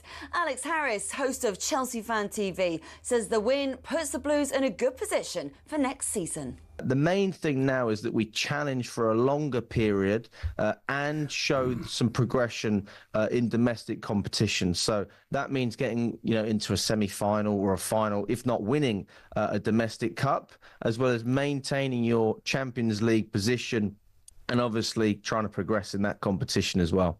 Meanwhile, Cole Palmer says he was left a bit confused when Donald Trump joined in with their trophy lift. The American president handed the silverware to Captain Reece James and then appeared to linger as the players celebrated. Serena Wiegman has praised the unity in England's camp after a commanding victory over Wales. The 6-1 win means England go through second in their Euros group and face Sweden in the last 8. That game will be live on talkSPORT this Thursday. Steve Parish says he wants to put the "they missed the deadline" nonsense to bed.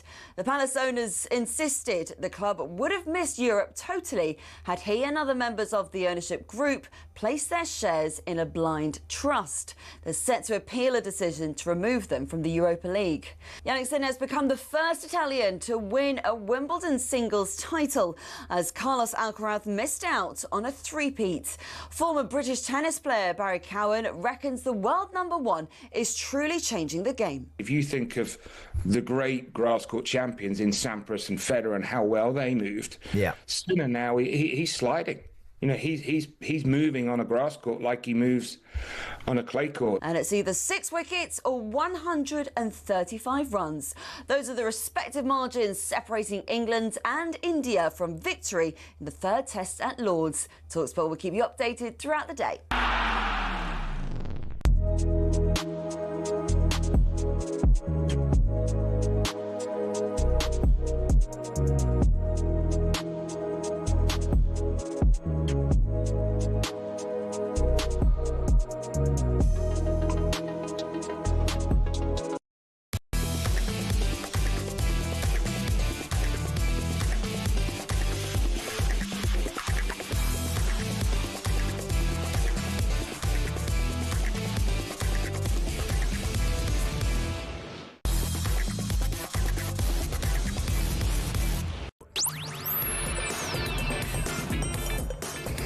Mid-mornings and into the afternoon as well. And this day, Monday, July the 14th, is no exception. It's Jim White, it's Simon Jordan, and it's Martin O'Neill. And we are live on talkSPORT. Streaming live, of course, as we always do on YouTube and your smart TV. So you can watch the show as well as listen to it. Bit of breaking news, Simon. I was in the studio, the hugely modernised studio that we're returning to very soon on the 17th floor, and it looks something else, Martin. I think you're going to be very, very pleased with it. It's like a big telly studio. You're going to love it. Have they done a trial run yet? Did they have Hawksby and Jacobs in last week doing a trial run of the show? A trial run? Yeah, going up there and just testing it out. Oh, I know what a trial run is. Before the show. You seemed to be a bit gormless when I said it to you. No, I couldn't make it out. You were talking to me as if you're a member of the royal family. Have they had a trial run? Not yet. I think that trial run is due to happen this week. Easy question to answer then, wasn't it? But you're right about the players in that trial run, and I do believe it is Hawksby and Jacobs. So stand by your phone and I'll give you a call when I know the result of that trial run. I wish I'd never asked. Can't let the sports bar in there, can you? They'd probably break everything. Those two chimpanzees. Okay, we'll forget we heard that. In the meantime, we are building up to the first test down under. It's finally here. The British and Irish Lions will take on the Wallabies in the opening test of the series this Saturday, live and exclusively right here on talkSPORT in Brisbane. Shabana Hearn will be your host, and she'll be joined by a legend of the 2013 Lions series, Alex Cuthbert, as well as Wallabies all-time record try scorer David Campese, who we had a chat with just the other day, Simon, if you remember. You can join the team from 10 a.m. for what is an 11 a.m. kickoff. But we've got someone who has a shed load of experience. He retired from professional rugby in June after more than 500 senior games for Leicester, England, the Barbarians and the British and Irish Lions in a career that spanned 18 years. It's England's most capped player, and he is the one and only Ben Youngs. Ben, good afternoon to you. Afternoon, gents. How you doing? We're doing very well, thank you. I wanted to give you the big introduction, and I gave you it, but it's well deserved, mate. Do you pinch yourself when you think of that career that you had? 500 senior games for Leicester. I mean, and you are the most capped England player. I mean, what an achievement. Thank you very much. Yeah, I think when you retire, when you step away, which I recently have, I think that gives you the opportunity to look back on your journey, your career, and everything you kind of done. But it's the memories I've created along the way. It's the people I've met. It's the great coaches, the great teammates, and interactions and the fans and experience that I've been able to have. And I think that's ultimately what I look back with. Just great fond memories of great teammates and playing in stadiums and atmospheres and things like that, which I'm most fond of and most proud of as I look back at the career. Simon's with me, so too is Martin. I'll put this to you, Ben. You were the very best. You've played with the very best. You look at these Lions players. How good are they? Oh, look, they're terrific. The cream of the crop, aren't they? And I think what they've done really, really well is Andy Farrell's sort of kept us a little bit guessing with some positions. Like, we're not quite sure how selection's going to go ahead of the first test. They've built momentum really nicely. They've layered on their game. I was really impressed with the way they went about their business on Saturday, like dispatching, a team that was full of, invitational team, yes, but a lot of test match players within that team.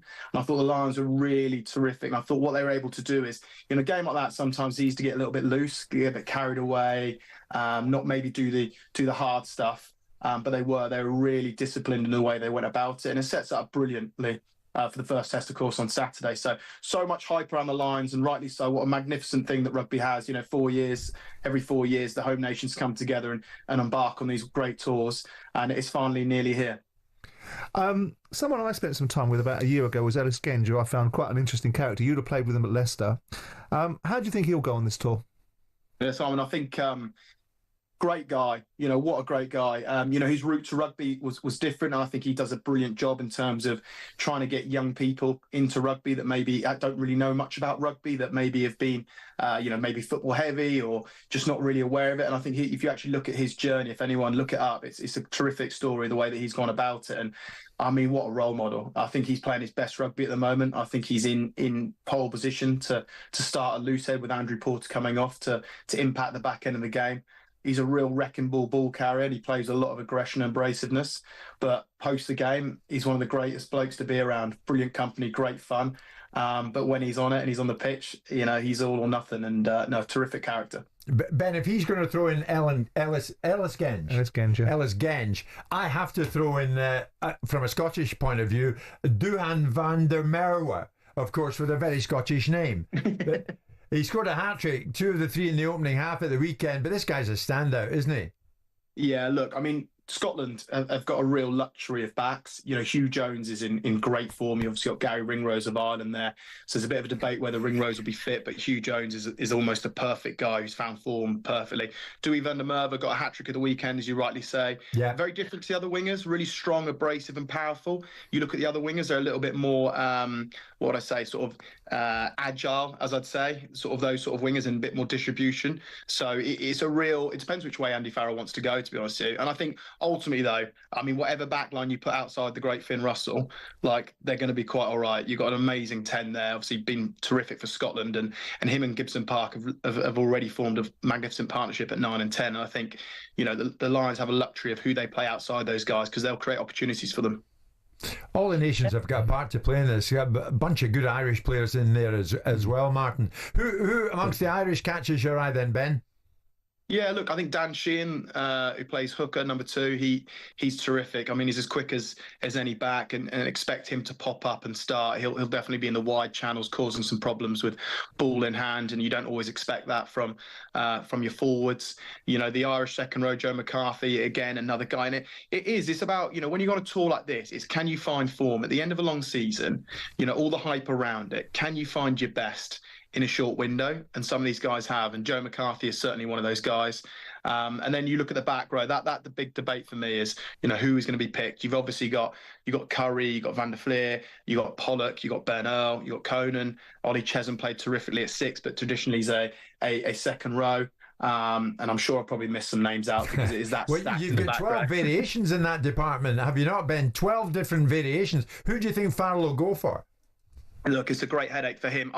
I think, when the guy I just missed out was Jack Morgan. Of course, the last Welsh guy on tour currently. He has been terrific. You know, he's been amazing for Wales. Wales obviously have been on an 18-game losing streak. They broke that duck at the weekend against Japan, and he's been magnificent. I think he's probably the guy, the most informed 7. I'd like to see him go at 7. I think Curry could come on at the back end of the game. You got Van der Fleer as well. I mean, that is the one. When the team sheet gets announced, that's the first thing I'm looking at, is who is in the back row, who's wearing the 7 jersey, and who's coming on to finish the game in the back row. Ben, first of all, a little bit of sycophancy, first of all, because when I was manager of Leicester City, Tigers were incredibly strong. You were still only about 4 years of age, I think, at the time, but I've obviously watched your career. Fantastic career. Question, just wanted to ask you, how strong do you think Australia are, and how would they compare to previous Australian teams against the Lions? No, thanks very much. I think Australia, do you know what? I think, the franchise sides haven't necessarily got the depth. And, Joe Schmidt, there's been a bit of a debate. Should he release them back to the clubs to play against the Lions and everything like that? But Australia don't have the depth. But what they do have is a very strong 23. Mm-hmm. And, you put that together with the sort of nous of Joe Schmidt and all his experience, of course, coached Ireland for many years, did Leinster before that. He really knows his stuff, helped with New Zealand in the 23 World Cup. So, look, he knows his stuff, Joe, and he will make sure the Aussies are where they need to be. Are Australia as strong as they once were? No, they're not.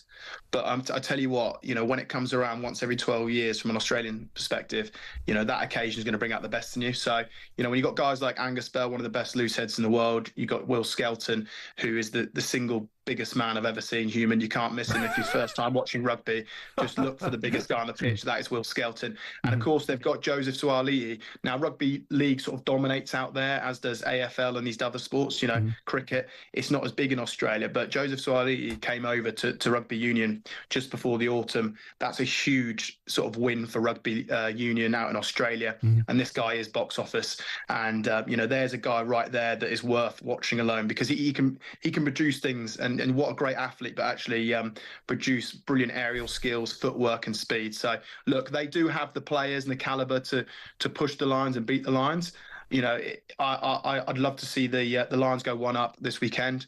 But I think for the great good of the whole sort of series, it would be brilliant to come down to the third test. Maybe our Lions win the first, Aussie win the second, and then we batter them in the third. That's what I'd love to see. There you go. That would be good. Where were you on the Owen Farrell conversation? David Campese came on the other day and was very judgmental about it, thought it was nepotism at its worst, forecast it coming into play. Where were you on that discussion, that debate? Yeah, look, I mean, it's really divided opinion. I've played with Owen. He's captained me. He's one of the best captains I've ever played under. Now, when Elliot Daly left the tour through injury, that was his third tour. I think I'm right in saying maybe 26 or 28 first-time Lions tourists out of a squad of 38. Now, the squad's got a little bit bigger since then because of injuries. But what you need is someone to replace. Now, I put it like this. If England are in a football tournament, major football tournament, do you bring someone in, you lose someone with huge experience? Do you bring someone in, a youngster, and go, well, I want to give him experience because, I want to help him in 4 years' time. Maybe he's another Lion. Well, it's about winning the here and now, right? So you lose Elliot Daly, who's been on 3 tours. If the job's about winning the series, it's about winning the series right now, not about planning for 4 years' time. And Owen Farrell's got so much experience, vast experience, that it's the obvious choice. Okay, there's a little bit of a debate. He hasn't played Test rugby, but some people, Simon, they just know how to produce it on the big stage. And he's one of those guys. He was terrific on Saturday. He brings all that leadership, all that experience. He doesn't take 10 days to find his feet and understand meetings, how the schedule works, everything like that. He's in it. He's amongst it. He's a leader. His 4th tour. What a luxury to call upon. And as I said, if you look at England in a major football tournament, if they lost one of their key guys, it's maybe in 3 World Cups, do you replace him with a youngster for 4 years' time? I don't think so. You get your experience in the room because it's about the here and now. You can't plan for 4 years' time. We need to beat Australia. He's the right guy to contribute to that squad. You're quite right, Ben. Ben Simon was agreeing with me. You can't have enough Scots in the squad. The Scottish trio of Darcy Graham, Rory Sutherland and Ewan Ashman have been called up. So the 3 of them come in at one time, Ben. What's your take on that? Because it's largely being said they were available and in the area. Yeah, look, actually Warren Gatland did this in 2017, and they called it sort of like a geographical 4 or 5. I can't quite remember what it was that time. But Scotland have just played Fiji, which is brilliant. How good is that, by the way? Scotland touring something like Fiji. Fiji are one of the most, like everyone's second favourite rugby team, right, the way they play rugby. So great to see them tour there. Now, you haven't got to deal with all the jet lag and things like that. The guys can get there very, very quickly. And one of the key reasons, from my understanding, is that the Lions, in between the first test and the second test, there's a Tuesday game, another midweek game, and this will allow Andy Farrell to rest 23 players, so they don't have to go Saturday test against Australia. A few guys go on the bench. Maybe someone gets injured. Someone ends up playing 70 minutes when they don't need to, and then play again. So it's really important that you look after the guys and the guys' welfare, and what a perfect opportunity for those guys to come in and add and ultimately be selfless in the way they prep the team. Yeah. Do you think that should be allowable, Ben? That you can virtually call up who you want, when you want, and any number of? Look, it's the way the modern game is. Lions Tour's the only tour, the only thing in rugby where you're allowed to play on a Wednesday, Saturday, isn't it? Yeah. It's tradition. Yeah. It's 4 years. And I feel like some things sort of have to go out the window a little bit with the Lions Tour, because you have to be able to adapt, whether that's, through injuries, through concussions, all these different bits. The fact that it is so unique every 4 years, the fact that you do backup games, and, that's not normal in rugby. Yeah. But I think long live those traditions. Now, some people a traditionalist will say, well, hang on, you've got to be the right, whether they're close or not. It's about getting the next person in that's worthy of that. But I think at this stage of the tour, with those guys being there, it's who can fit in as quickly as possible, given what, by the time they arrive, 2.5 weeks left on tour with one midweek game, which is likely for those guys, they could be involved. And Darcy Graham, in my honest opinion, was very unlucky not to go on the tour in the first place. Right. Yeah, he's a terrific winger, real electric. So it's one of those. I think you just got to be a little bit, have empathy that, the games come thick and fast, and it's about looking after everyone. And if those guys are the right guys to come in, then let's get them in and make sure that it sets up. Because ultimately, no one's going to remember the midweek game on the Tuesday, but everyone will remember what happened in the test series with 3 tests. Ben, different class. Simon and I were asked, listen, for the chat in the Lions, who do you want? And we said, well, for our show, we can only have England's most capped player. And it's got to be Ben Youngs. And you delivered more than. Oh, thank you. Ben, absolutely top job. Pleasure. Cheers, gents. I really love the show as well. So thanks for having me. Thank you. Really grateful to you. Thank you so much. Good speaker, man. Very good indeed, was he not? Yeah. And remember, you can get the coverage of that first test, and it's going to be a cracker. Shaban will host it, and she'll be joined by Alex Cuthbert as well as David Campese. 10 a.m. for that one from Brisbane this Saturday, live and exclusively right here on talkSPORT. Remember, an 11 a.m. kickoff.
is Monday lunchtime. A lot going on down at Lord's, so we'll go there now. Here's Sam.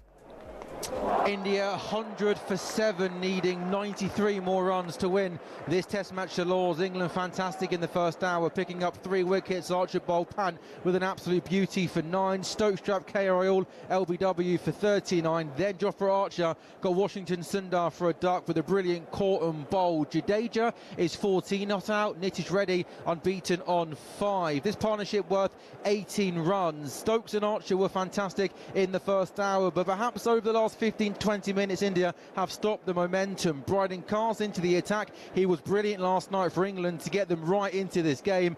He bowled a fiery short ball to Ravi Jadeja, hit him on the glove, but it didn't carry to Joe Root at first slip. Jadeja's batted brilliantly in the second test match. He got runs in the first innings for India, so while he is at the crease, the India dressing room will still believe. Jadeja has 14, Nitish Reddy has 5. India 100 for 7. They need 93 runs to win this test match. England searching for 3 more wickets.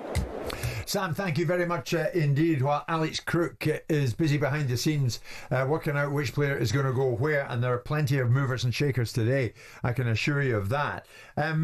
It's as busy in the world of management, because the managerial roundabout is spinning as we speak. And one of Martin O'Neill's former clubs, Leicester City, due to appoint sooner than later the successor, of course, to Ruud van Nistelrooy. There were names in the frame, Martin, such as Gary O'Neill, such as Chris Wilder. And now Leicester City, as we understand it, moving closer to appointing Marty Cifuentes as their new head coach. He was previously in charge at Queen's Park Rangers, likely to be confirmed maybe by the end of this week. That is our understanding of it. Cifuentes is said to have left QPR by mutual consent at the end of last season. Nonetheless, Leicester will have to pay around 500 grand in compensation in order to appoint him. Leicester go up and then down, and they're down. They're in the Championship. What type of, you know the club, Martin, you know the fan base, what type of a manager do you think they need at this football club at this time if they're going to go straight back up to the promised land? Well, it's generally held that you would want a manager who's experience of the Championship and who's been successful at getting a club up. So, and I suppose that's maybe what they're running the rule over. I really don't know. I don't know what's going on at Leicester at all. It's been a torrid couple of years really for them. You consider way back 2016 they were actually the champions of England at the time, and a half decent run in the Champions League the following year, and to find themselves back in a position of where they used to be, like a yo-yo club, going up and down, not being able to deal with the situations that they're confronted with, and overall they've taken on a manager who left, I don't know whether it was by mutual consent or not, but left Queen's Park Rangers. I mean, you jumped on Cifuentes last week, Simon, and were none too complimentary. When a manager leaves a club and thereafter is spoken about as a potential candidate at the next one, alarm bells ring for you, don't they? Depends on which manner they leave. I mean, I think the observations I made were based upon the information that was available to me at the time, in terms of the way that he'd operated at QPR. And I saw some responses from some of the QPR fans over the couple of days following the fact that talkSPORT put it up. And it seemed to me that the QPR fans felt the same way. Now, you know, it doesn't mean that I'm right in that observation, but the information that I looked at the time felt that the manager had orchestrated an outcome, not being particularly respectful of the environment, had given him the opportunity, and here he was popping up at another football club. And I'd likened it to what happened with Gary Rowett at Birmingham, where Gary had batted his eyelids at every football club that potentially came looking his way, rather than respecting the opportunity he was given. I likened it to Marco Silva. When Marco Silva went into Watford, he was given an opportunity, a lot of reputation built up on the Hull situation, but Hull got relegated. And he got the job at Watford, was given all the tools. The kid that they brought in was Richarlison, all these sort of things that were bought for him. And as a good run, all of a sudden Everton fancy him. So off he goes. Now, in that situation, I don't think he's earned his stripes. If you're Martin O'Neill, you've been at Wycombe Wanderers for 4 or 5 years, done what you said you were going to do and done it better than you said you were going to do it, and then Leicester City come in or a bigger football club comes in and I'm the chairman of Wycombe Wanderers and I know what we've agreed, I know what we've done together, I'll be more relaxed about it. But if you've been there for 5 minutes, you've done bugger all for me and I've done it all for you, then I'm going to have a problem with you. And you would have a problem with me if it was reversed, Martin, wouldn't you? I couldn't agree more. Absolutely. You go into a football club, you have a relationship, or you try to have a relationship with the owner of the club. You know that eventually, if the results don't go so well, that regardless of how well you know someone and how supportive he can be, the results dictate of where your job is going, and that's the whole point. So suddenly, it happened to me. I must admit, at Norwich City, I was only there 5 minutes to quote Simon's, actually about 5 months, and I wasn't getting on with too well with the chairman of the football club. Again, threw the toys out of the pram, decided this is it, I'll go and leave the club. And I understand that. And you know what?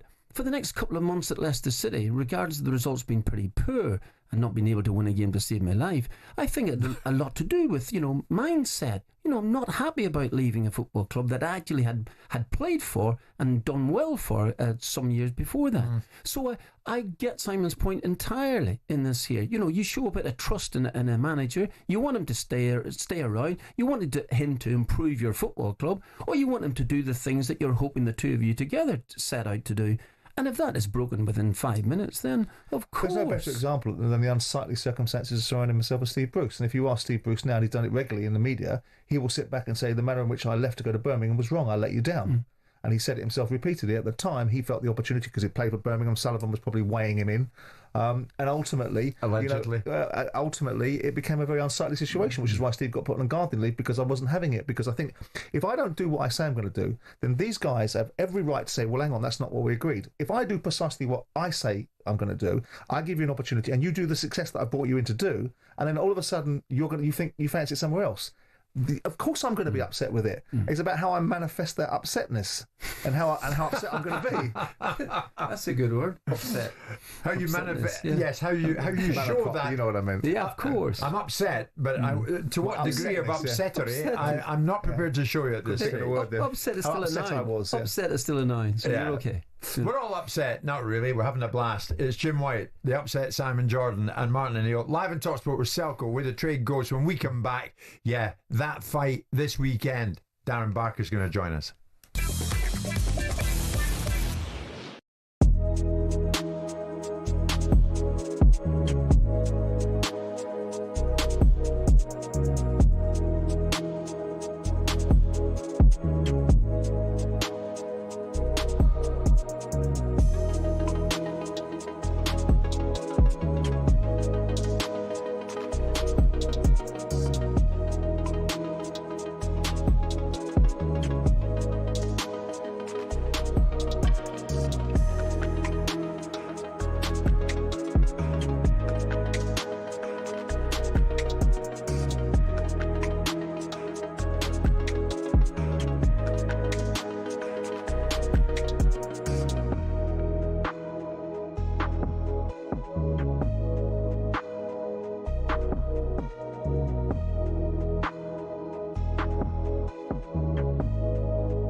PSG boss Luis Enrique insists he was playing peacemaker despite grabbing João Pedro by the throat at the Club World Cup.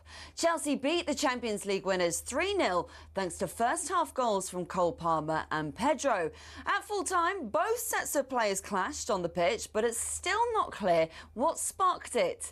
Alex Harris, host of Chelsea Fan TV, says the win puts the Blues in a good position for next season. The main thing now is that we challenge for a longer period and show some progression in domestic competition. So that means getting, into a semi-final or a final, if not winning a domestic cup, as well as maintaining your Champions League position and obviously trying to progress in that competition as well.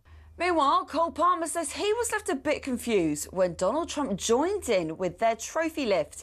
The American president handed the silverware to Captain Reece James and then appeared to linger as the players celebrated. Serena Wiegman has praised the unity in England's camp after a commanding victory over Wales. The 6-1 win means England go through second in their Euros group and face Sweden in the last 8. And it's either 6 wickets or 135 runs. Those are the respective margins separating England and India from victory in the third test at Lord's. talkSPORT will keep you updated throughout the day.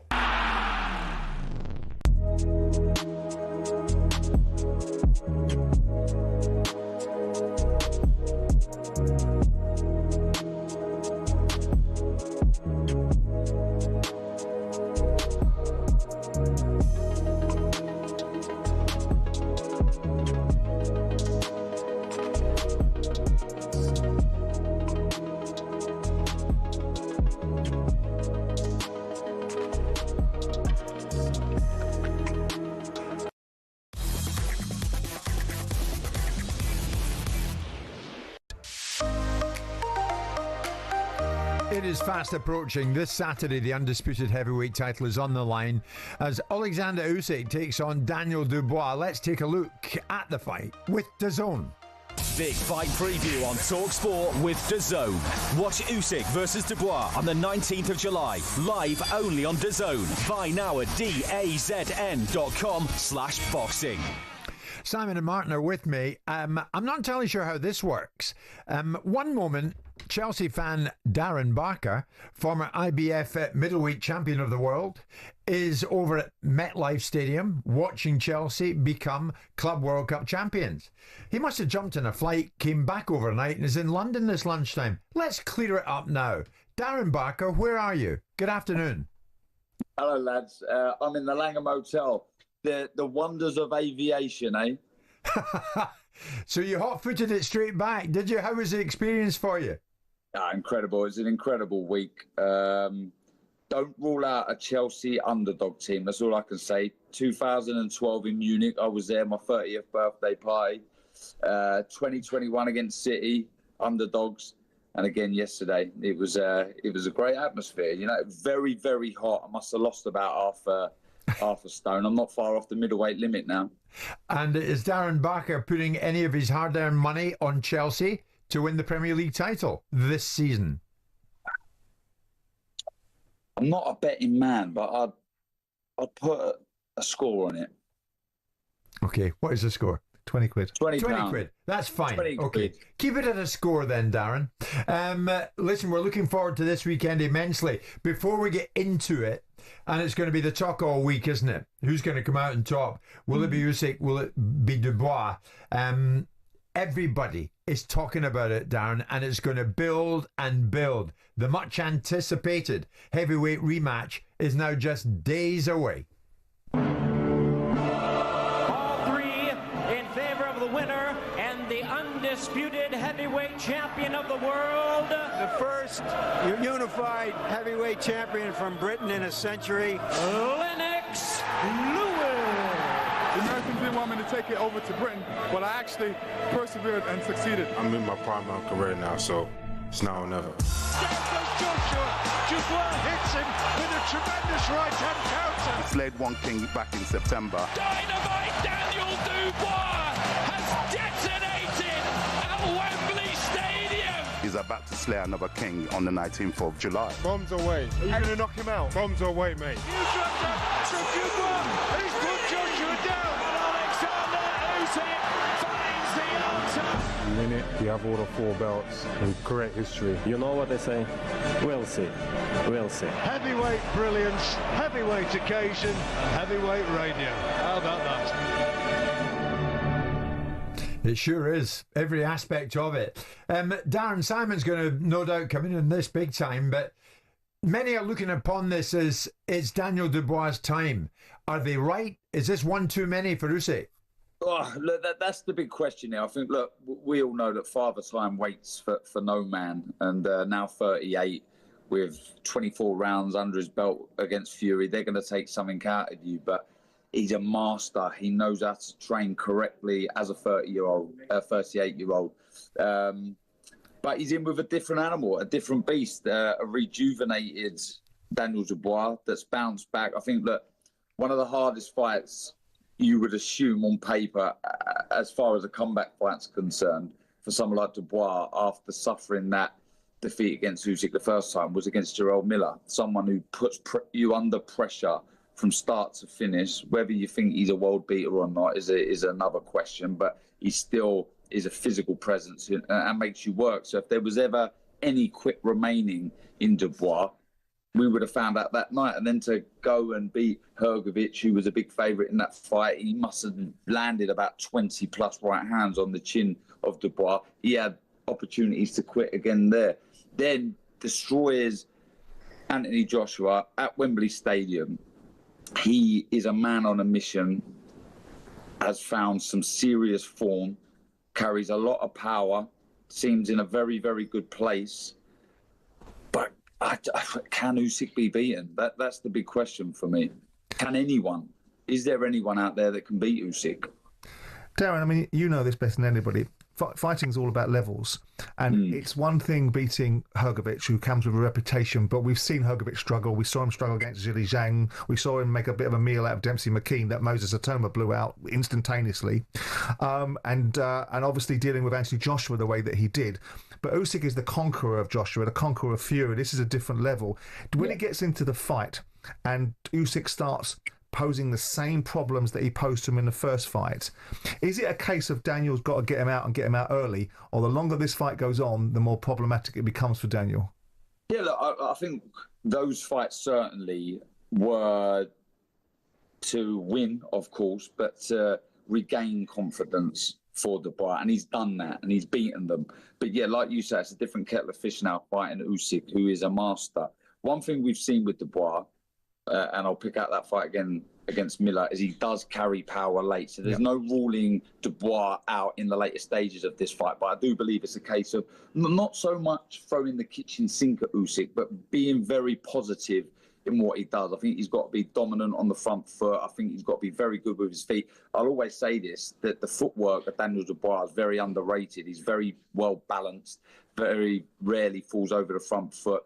But it's a case of being able to cut off the ring, like we've seen with fellow Ukrainian Lomachenko. The footwork that they have is ridiculous. You know, it's like something out of the Matrix, the way they move, and they can just read everything with such ease. And that's going to be the problem. And it's all, and look, we've heard Tony Bellew talk about this, the non-punching activity that Usyk does. He mentally drains you, and then that sends panic signals to the body, and then before you know it, you're physically exhausted. So it's very hard. What he does have, he does have 9 rounds against Usyk. And I think that's the only way that you can have any kind of preparation for someone like Usyk, is being in there with Usyk.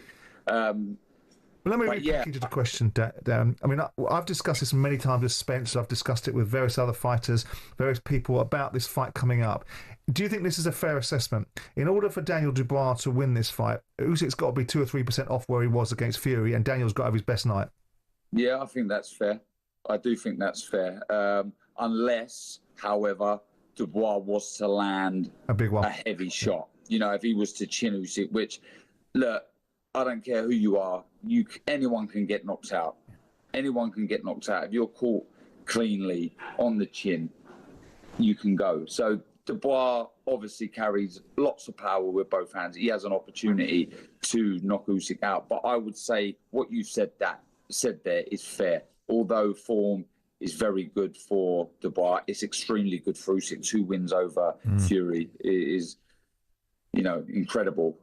I just think he would have to have aged a fair bit overnight.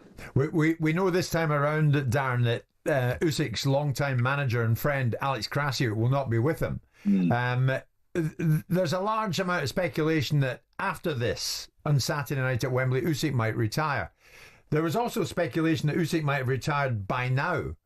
And I don't know if I'm adding 1 and 1 and making 3, but maybe that might be part of the reason that Krasiuk isn't here.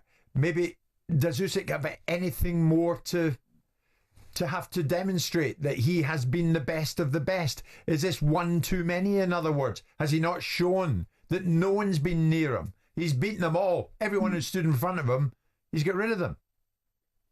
Look, retirement is very close, whether it's after this fight or 1 or 2 after. For me, I always think, and I'll use Katie Taylor as an example. If I was Katie Taylor and the team around Katie Taylor, I'd be advising her to retire. What's left? What is there left to achieve? And if Usyk is to beat Daniel Dubois, which many would favour him to do so, why continue and fight until you fight? Let's just say, for example, in a couple of fights' time, he continues to win, and he's put in there with someone like a Moses Atama, who's young, he's hungry, probably, faster, perhaps even more hungry than Usyk now, because he's desperate to be that man. And then you're beaten by someone that you shouldn't be beaten by just because you've continued to go on for too long. I wouldn't want to see that. I don't want to see it with these great fighters. I think that's where teams are so important, just to say, look, what more is there to achieve? How many more boxes are there to tick? So I think we're very close to an Usyk retirement. And I'll tell you what, the world of boxing will miss him. So, I mean, nothing more to be said. I know you didn't want to be pushed on this, but I'll push you. Usyk or Dubois? Who wins it? I think Usyk. I find it hard to bet against the master. He's the Harry Potter of boxing. What he's done is spectacular. It really is. I mean, if for any young fighters out there, aspiring young amateur boxers, watch Usyk.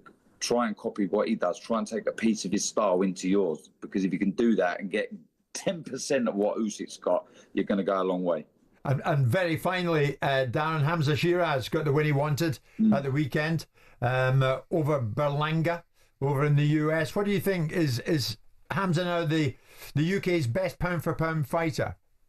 Well, it's very hard to sort of rank him, if I'm honest, off the top of my head. But I was very, very happy for Hamza. He's a lovely man, and he had a lot of pressure riding on him going into that fight. A lot of people, including myself, wasn't impressed with his performance against Adames. We all believed he was better, and he ripped up the script, and he got the win he deserved, and they looked very good in doing that. I think he's going to have another fight if Canelo was to beat Crawford, and that puts Hamza Shiraz in line to fight Canelo. That wouldn't be till probably Cinco de Mayo in May next year. So someone like Hamza Shiraz now, you've got to build on this momentum, be busy, don't sit on your hands, stay active. And look, there's big fights looming for Hamza Shiraz, that's for sure. Darren, thank you very much indeed, mate. You'll be ready for your bed, are you not? I'm tired. I'm very tired, but I'm very lucky. In about 45 minutes' time, I get to sit down with the great Usyk. So I'm living the dream, lads. Mate, enjoy it. Thank you very much, Darren Barker, with us this lunchtime as we look ahead to Usyk Dubois with DAZN. Don't miss the heavyweight rematch between Usyk and Dubois for all the belts and the undisputed glory that goes with it. This Saturday, July 19, live only on DAZN. Buy now at DAZN.com/boxing. Big fight preview on talkSPORT with DAZN. Watch Usyk versus Dubois on the 19th of July, live only on DAZN. Buy now at DAZN.com/boxing. Just time to head down the road to Lords. Let's get an update in the cricket with Sam.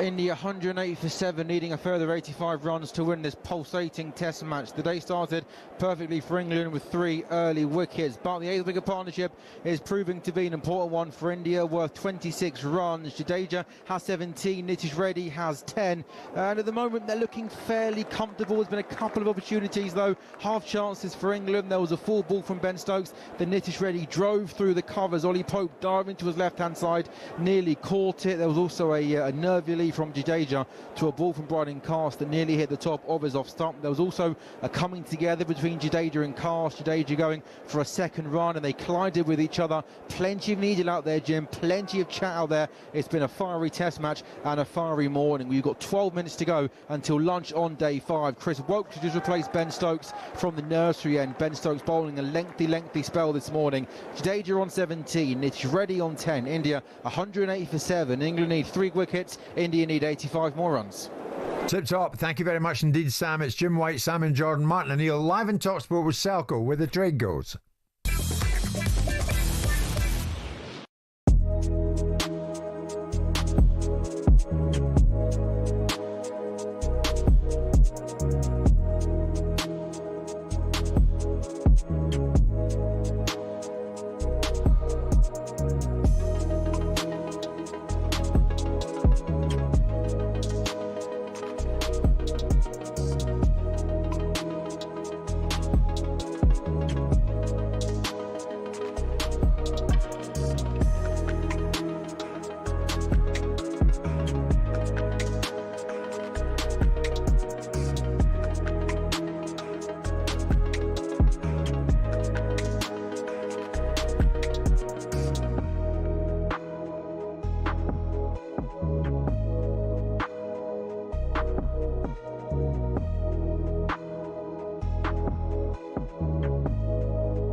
This has been Jim White alongside Simon with Martin O'Neill.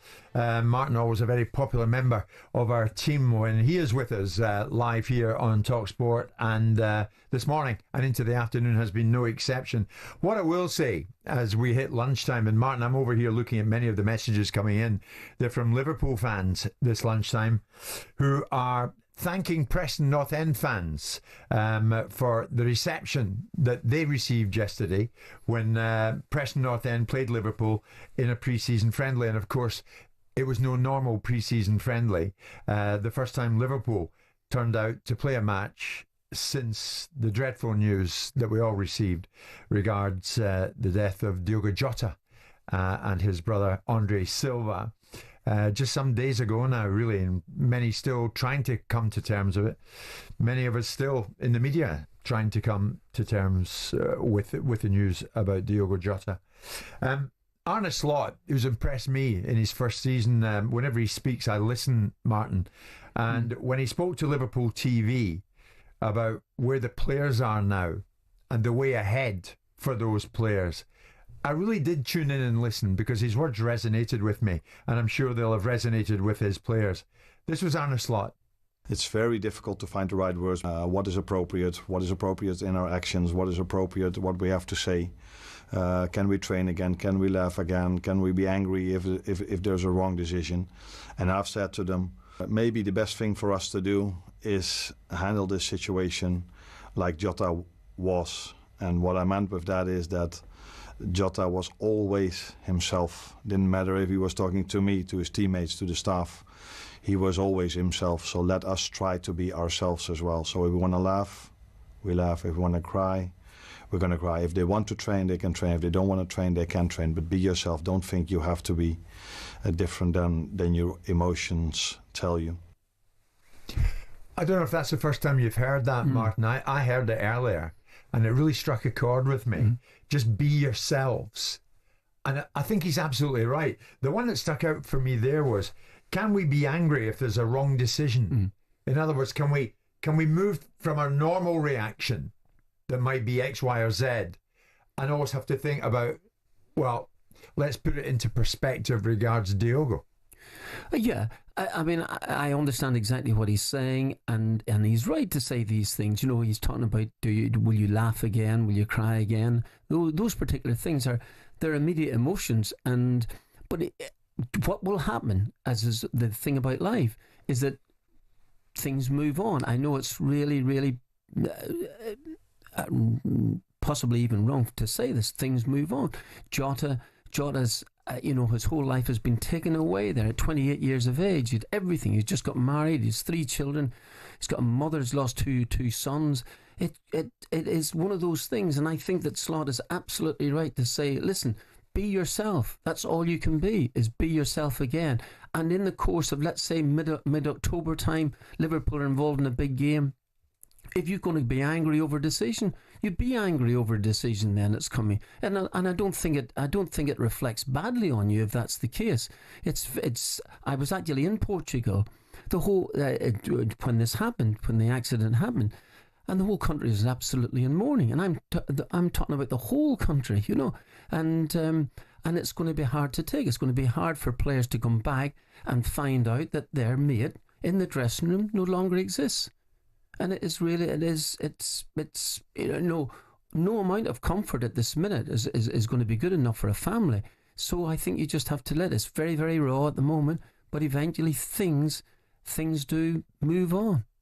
Simon, we know the club took the decision after consulting with Jota's wife, Ruta Cardozo, and his family, regards retiring the number 20 jersey across all squads, which means the Portugal international will forever be Liverpool's number 20. Yeah. I mean, as Martin says, the one constant in life is it does go on. I mean, the only people that I feel for in this situation really are his family. And those are the people that I feel that have the greatest burden, the greatest challenges to live with. The Liverpool fans will be respectful, and so they should be. And so should, Preston fans should be respectful as well. A young man's lost his life, left 3 young children, a young wife, and all of the opportunities that would have awaited him. But these young kids are growing up without their father, and that's the biggest tragedy of it all. And, these gestures are nice, and that's what football does. Obviously, the family will want to try and find a way to find some peace, and that's going to be a long time coming for them, specifically the wife and the children, and of course the mother and the father of Diogo. But one of these tragedies that you hope and expect people to respect the boundaries and to support the football club and remind themselves of what this young man's achievements were. And because ultimately, as Martin said, the one thing that is a constant is life goes on. Right, Simon, thank you for those words. And to you, Martin, I didn't realise you were in Portugal at that time. That must have been quite a moment when you heard the news. Before we go, one final time we're going to head back down to Lords and hear for the last time this hour from Sam. And with the final ball of the morning session, a massive moment and a massive wicket for England. India 112 for 8. Nitish Reddy goes for 13. A good ball from Chris Wokes that moves away from the right-hander, takes the outside edge, caught behind the stumps for Jamie Smith. Nitish Reddy and Ravi Jadeja had frustrated England in the final hour of the morning session, but Wokes gets Nitish Reddy with the final ball of the morning session. So India go to lunch on day 5 at 112 for 8. When we resume in 40 minutes time, England searching for 2 final wickets. India need a further 81 runs. Sam Ellard, thank you very much again. Martin O'Neill, thanks to you. Thank Mr. you, Simon Jordan, you'll be heading off to do Top Boxing with Spencer Oliver. Indeed. I've no doubt you can tell me about that tomorrow when we group at 10 o'clock. In the meantime, Monday lunchtime, we're coming up to 1.